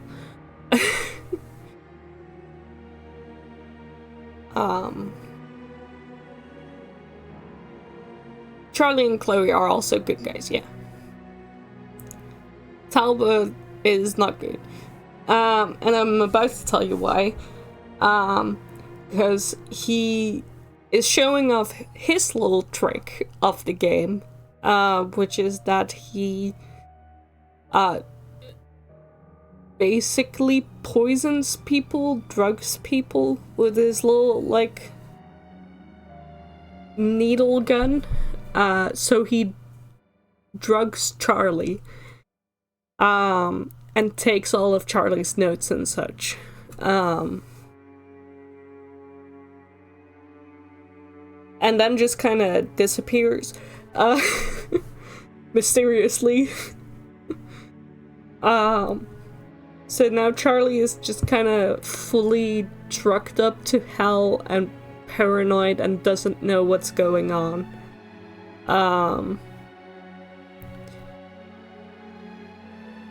But they find a little entrance thanks to something Charlie was investigating. And they kind of have to drag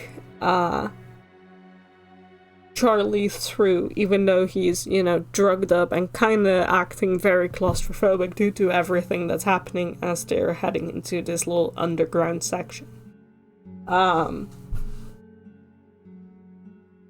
So Charlie ends up kind of freaking out and trying to kill Nathan Drake.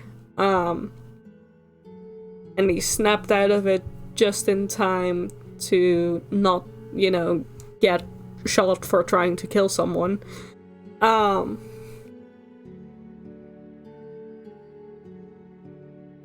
Because, you know, bad stuff.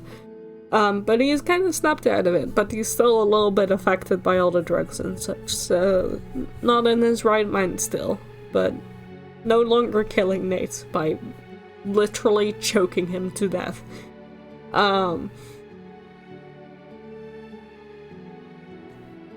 They find out the crypt, they find out the other half of the medallion.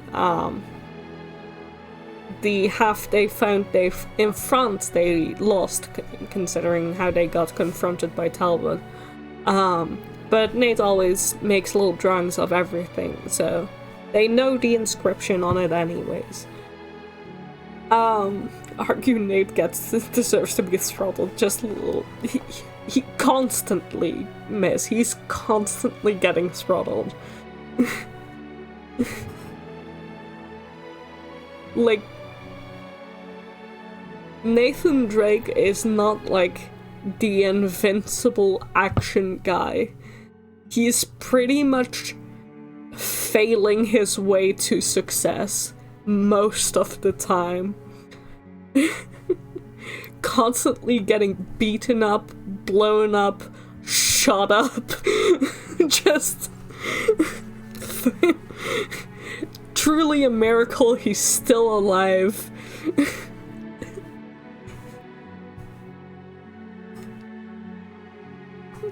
Is that why it's Nagacific? Because everyone keeps trying to throttle him. Yeah, I think so.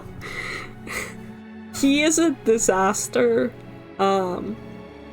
It's like even like a joke, I think, in this game where he's like, well, everything I touch turns to shit, and it's like, yeah, they agree. It does.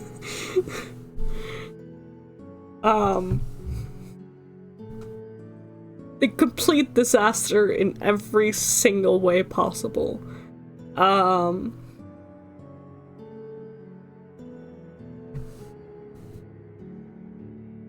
But yeah, they now have both of the halves of the medallion. They know where to go.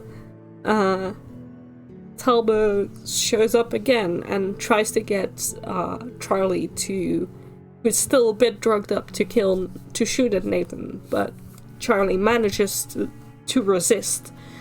And they all run away and like parkour.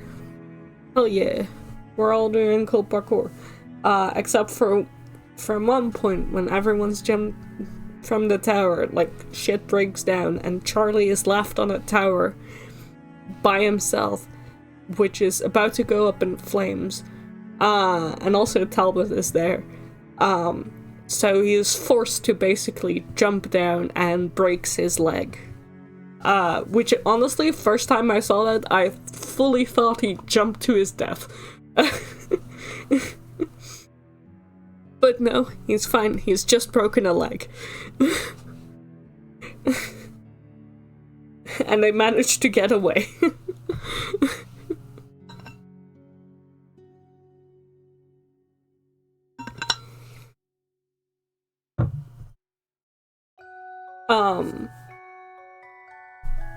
You can grow another one, it's fine, yeah. So yeah, Charlie is out of the adventure because he can no longer, he has a broken leg. But it's not gonna happen, guys. And Chloe's also just like, no, I value my life, unlike you seem to do. I'm also out. You should probably also give up. I'd highly recommend it.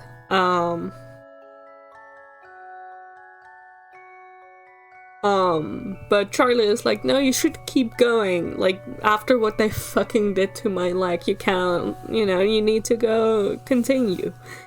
Yeah. Have fun not being near the walking bad luck charm, yeah. So it's just Nathan and Sully. And they know where to head next, which is to Yemen. How are they gonna get into Yemen quickly without anyone noticing? Which is through Elena, who is there. Or at least can get them there. Gets there at the same... I don't know if she's already there at that point, but she's there. And she can get them, like, a little, like... Basically, like, disguises as journalists, little, like, files as journalists, so they can get into little... everywhere they need to go without trouble.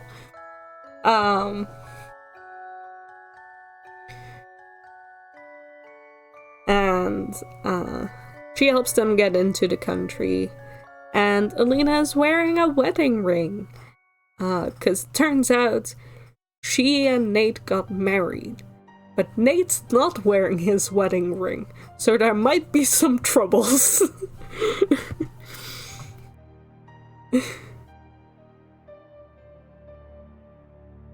There might be just a little...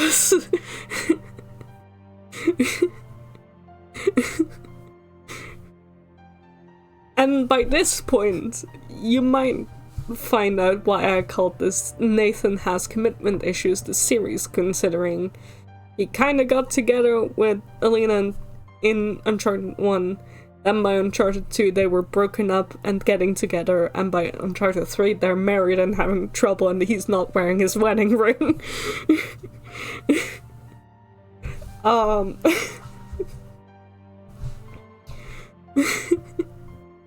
Should have stuck with Jeff. Well, Jeff is no more, that's the problem. Lazarevich got to him first.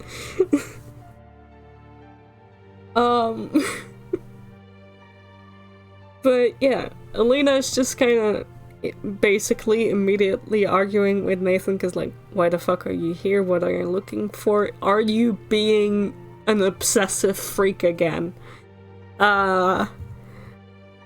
Which, yeah, he is, and she's like basically worried about his obsession, and she's mostly worried about what that would mean for Sully, because basically Sully would go to the ends of the earth for Nathan, and she doesn't want him to do that.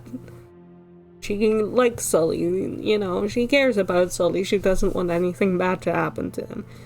So stop it, Nate. Which is basically the third character who has warned Nate he might be, in over his head. And like, which I think, by the way, is a very rich coming from Alina, who basically encouraged Nate to keep going no matter what in Uncharted 1 and 2, whenever Nate was like, maybe I should quit.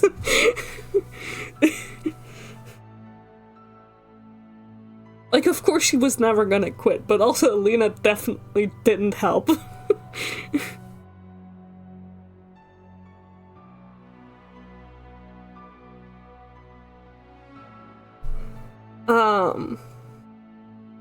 Everyone makes mistakes. They all make so many, is the thing. But yeah, she is just like, you shouldn't, make sure you don't kill Sully throughout all this.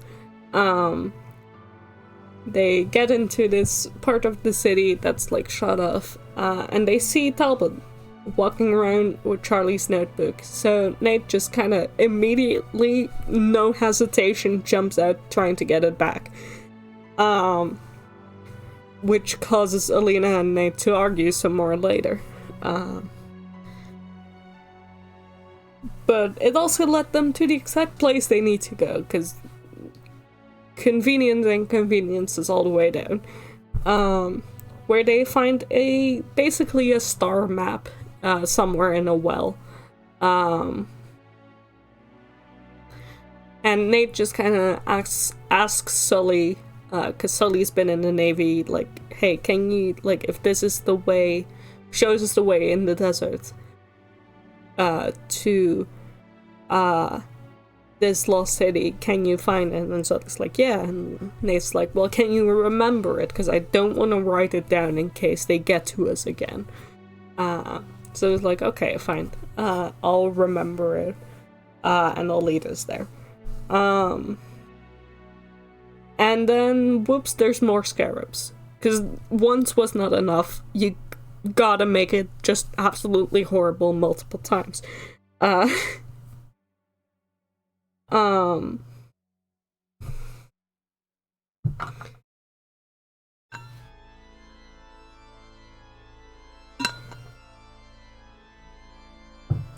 But they manage to get away from the scarabs, and they find a second room. And in that second room there's English writing, because it turns out that Sir Francis Drake managed to get to this point, managed to get to this map, find the map, find whatever else, and then stopped at this point.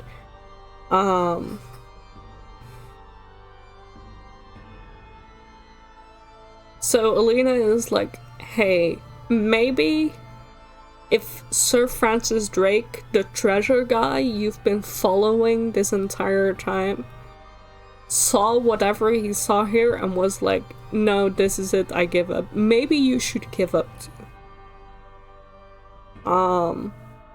She's like, is this all about Marlowe? Because in that case, you're ahead. It's good. You should be fine knowing that you can find it, she can't, but stop it here. And it's kind of like, okay, maybe. And then they walk out on the streets and Nate is immediately drugged by Talbot. And there's this whole drug sequence where he runs through the streets, drugged up to hell, and then he wakes up to find himself at a table with Marlowe and Talbot, and finds out that he's given everything he knows to Marlowe while drugged up to hell. He's told her everything he knows, everything.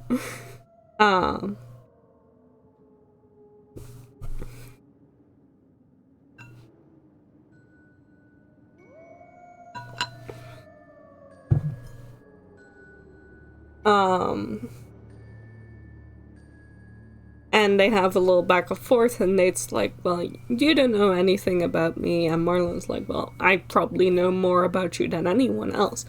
Because she's investigated him, and turns out that, basically, she figured out that Drake's gasp, but Drake might not be his actual surname. But that's not important. But she also found out that after his mother committed suicide and his father surrendered him to the state, and he grew up in St. Francis's boys' home. So she knows him knows basically everything about him. Gasp, what? I know, right? What?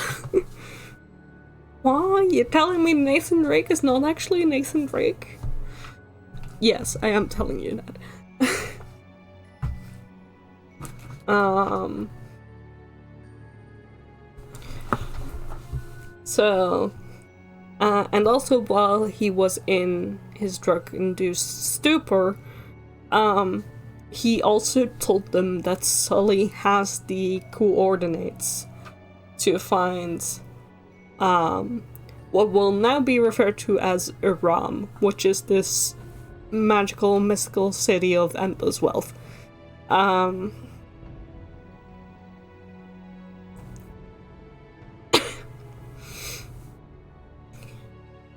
Which is bad, because now they want to find Sully, and that's bad. So Nathan escapes, kind of kicks Talbot's ass a bunch, but then immediately gets taken prisoner.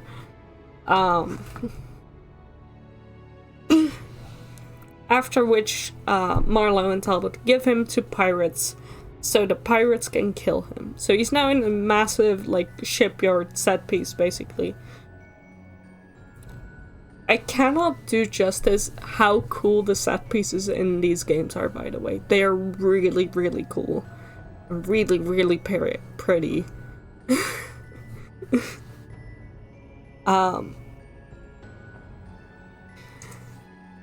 But yeah.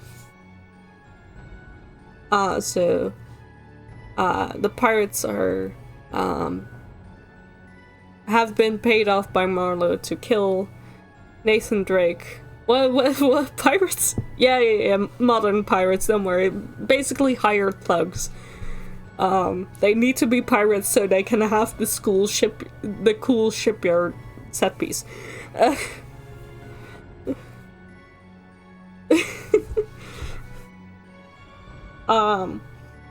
But they were paid by Marlowe to kill him. But the pirates like, hey, I heard you guys talk about this, like, treasure and the city of endless wealth, and I kind of want in on that, so tell me everything and I'll be nice and let you go.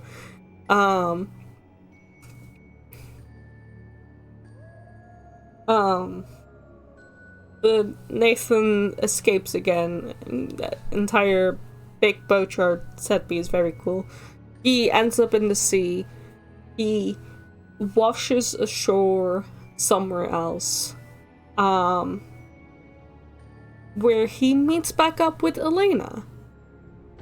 That one is kind of just by coincidence. Elena did not expect him to be there. And Elena was kind of already assuming he was dead, and was making a plan so she could go save Sully, because Sully has been taken by Marlowe and Talbot.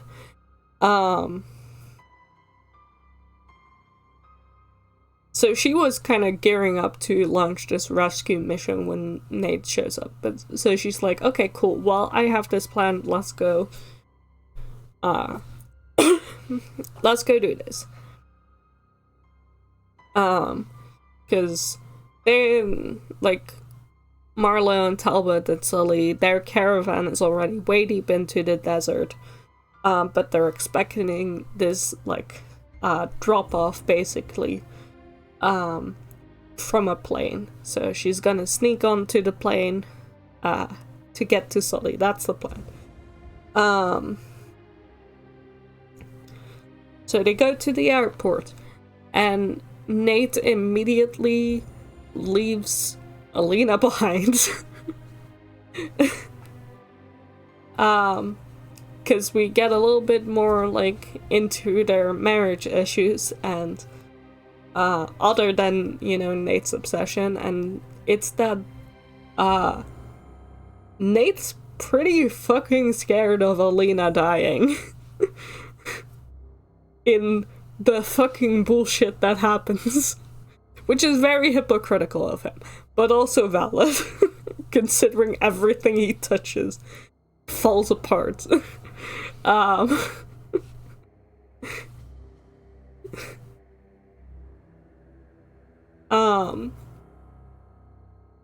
So Alina is kind of like, that's fucking bullshit, but okay, fine. She helps him get onto the plane, but yeah, his boyfriend died, and he explodes cars and, like, trains and shit, so okay, but so he gets onto this plane and leaves Alina behind. I don't want you to come to a tragedy, and I'm a walking tragedy. Yeah, exactly. Basically.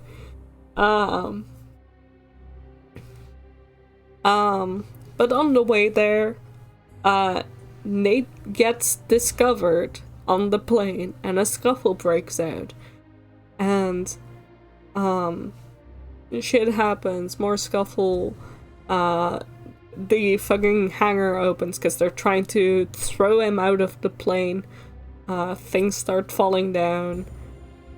You have this whole thing where you're trying to climb up pieces of cargo while falling down and going up in the air and such. It's really cool. And eventually the plane crashes, and Nate manages to survive by clinging onto this piece of cargo with a parachute and such. But the plane's crashed. He's in the middle of the desert. This seems bad.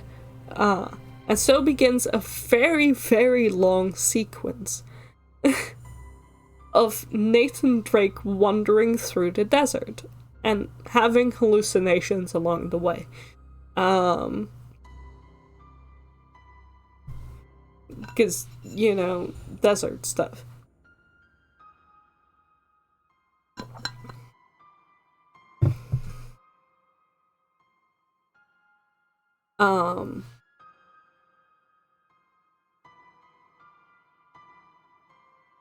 Eventually, after, like, at least, and I mean it's a long sequence, because I think the cutscene of him walking through the desert is like half an hour. Like interspersed with gameplay and such, but it's like, that's like a solid half hour of really nothing happening except him walking through the desert. It's insanely long.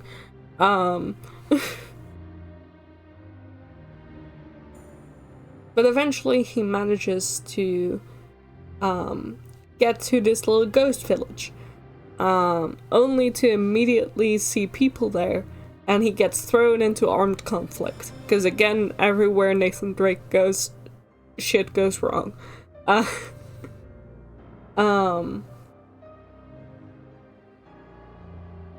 But he manages to get away with these people who are there, and he gets saved by this person called Salam.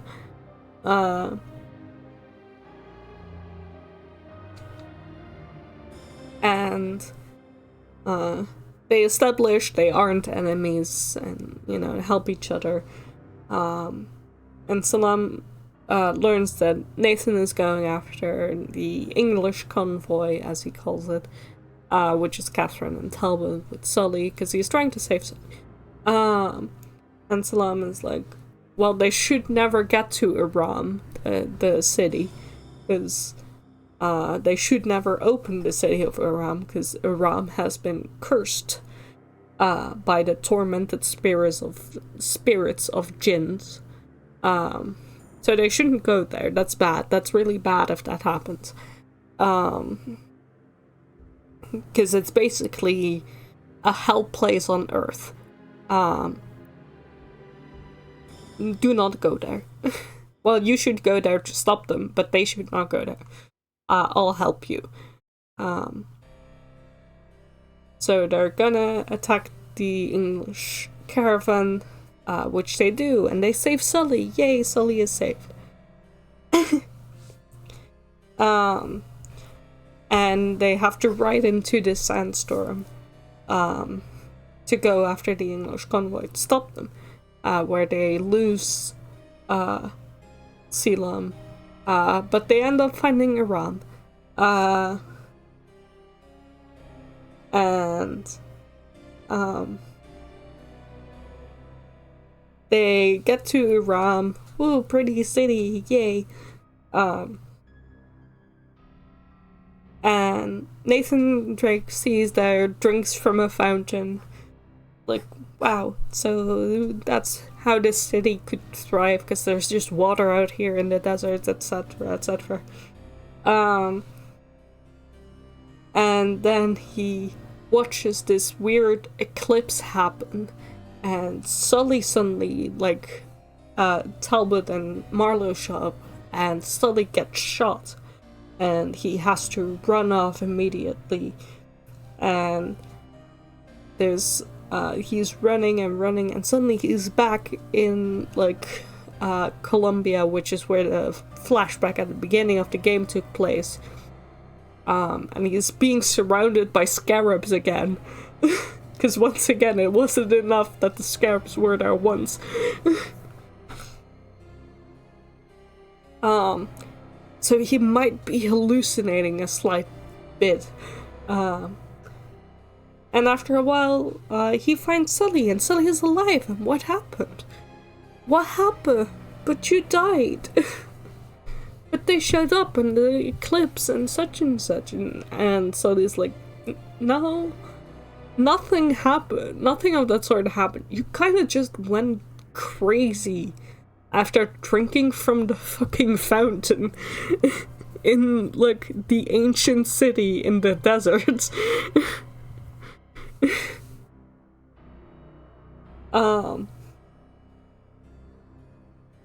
And then Nathan is like having his fucking brain blast moment of the game, and is like, oh, that must be what they're after.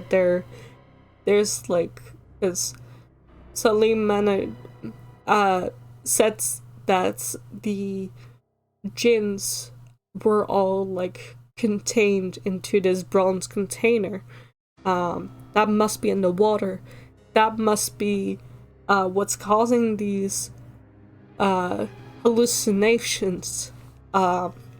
So Talbot and Catherine Marlowe, they must be after this container, not because it's cursed, but because it's basically a hallucinogen, which they can use to cause more panic and confusion and control people, because again, they're part of, like, this ancient corrupt cult's secret service of England. That's kind of what they want, is to get everyone's secrets and control everyone.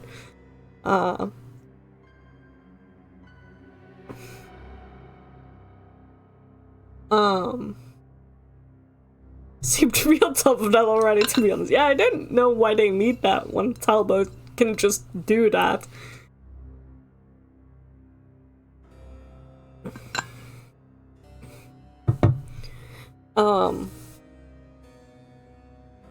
That's probably also why Sir Francis Drake stopped searching for it back in the day, because he found out that the English crown wasn't looking for treasure, they were looking for a way to control people, and more power and such. So he erased all mentions of this and such and such. So yeah. They They see that Marlowe and Talbot are already using the crane to try to get the thing out of the water. The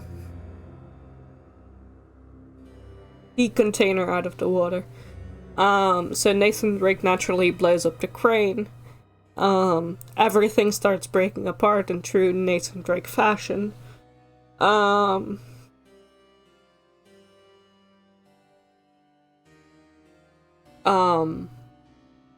And when I say in true Nathan Drake fashion, I mean that everything's breaking apart, including like all the floors and the ground and such. So there's suddenly like quicksand everywhere, and that's how Marlowe ends up dying. After another confrontation, Marlowe ends up in the quicksand, and Nathan kind of tries to help her out, but also, stuff she can't get out. She dies in the quicksand, which continues Nathan Drake's,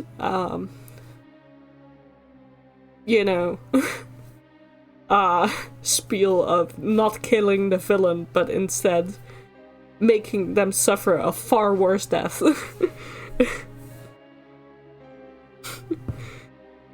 Chris, that's close enough. Sometimes that's basically what happens. If you just move between, like, just purely the cutscenes, sometimes you just have a cutscene where Nathan Drake is, like, running away from something, and then the next cutscene is that the building's on fire, and you're just like, what happened?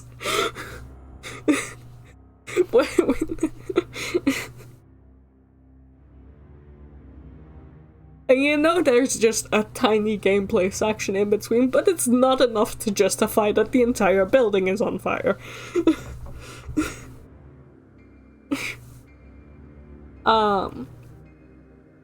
So yeah, Marlowe dies to quicksand.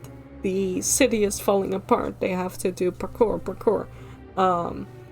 Talbot, they fight Talbot again. Talbot almost kills Sully, but Nath manages to shoot him, and then he falls off and dies. And they escape the city and meet back up with Sully. And Sully got a few coins out of this entire adventure, so enough for the bus ride home, basically.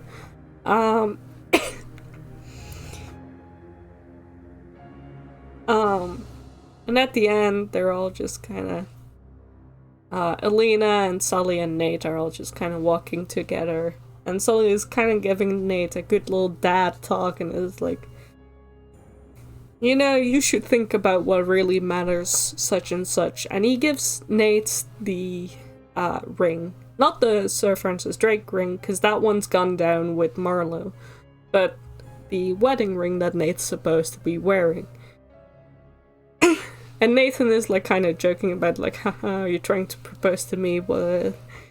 And Sully's like, kid, come on. You know what to do. So Nathan is taking his wedding ring back and puts it back on, and it's like, found what's really important. Alina and Nate are happy together once more. And Sully got a new plane, and that's how it ends. And they kind of joke about like, oh, it's not as nice as my old one from the first game, hint hint, nudge nudge. And they're like, well, does it at least have enough fucking parachutes? It's like, more or less. It's like a little jokey end sequence, and then it ends. And that's the end of Uncharted 3. So yeah, I hope that all made sense to everyone.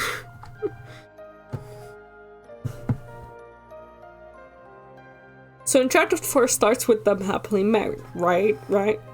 We'll see. I think so. They're happily married. That might be part of the problem, but they're happily married.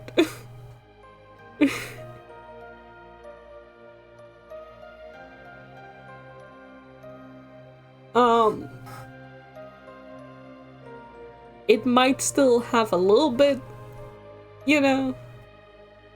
Uncharted 4 is still part of the Nathan Drake has commitment issues saga, as well as the Nathan Drake is an obsessive adventurer saga, which are just both ongoing things in the series. But we'll get to that.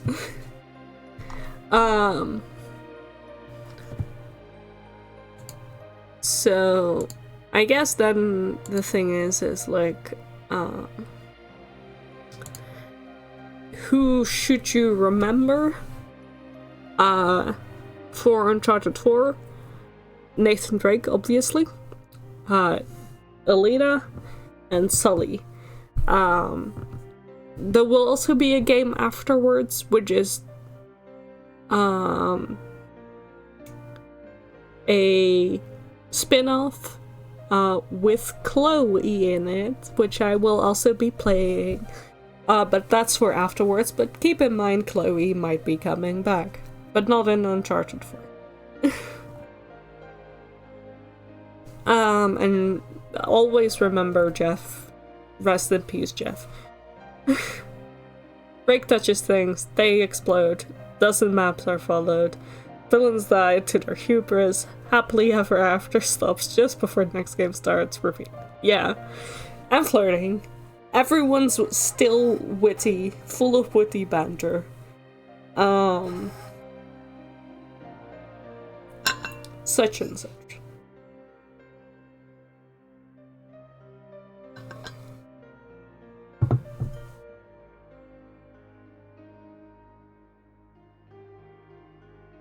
Yeah. And you all got Uncharted now? You all know what you're gearing up for in Uncharted 4? I hope so.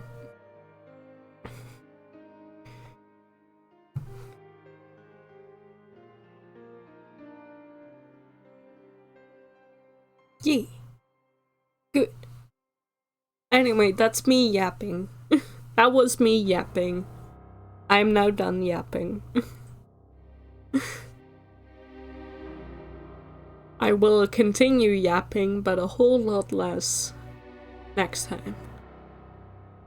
Cause next time everyone else will be too busy with witty banter for me to yap. Gearing up, not ready because she knows what I'm doing. Don't worry, it's fine.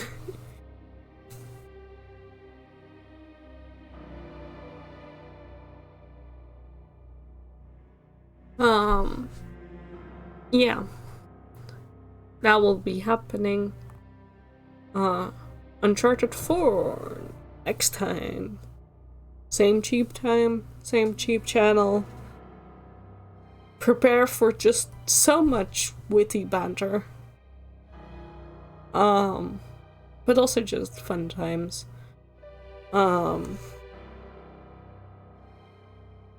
And probably a bunch of me being bad at shooters actions. Anyway. Have a good one, everyone. Bye-bye. As flashback to Uncharted, don't worry, I'll be fine before God of... It's fine!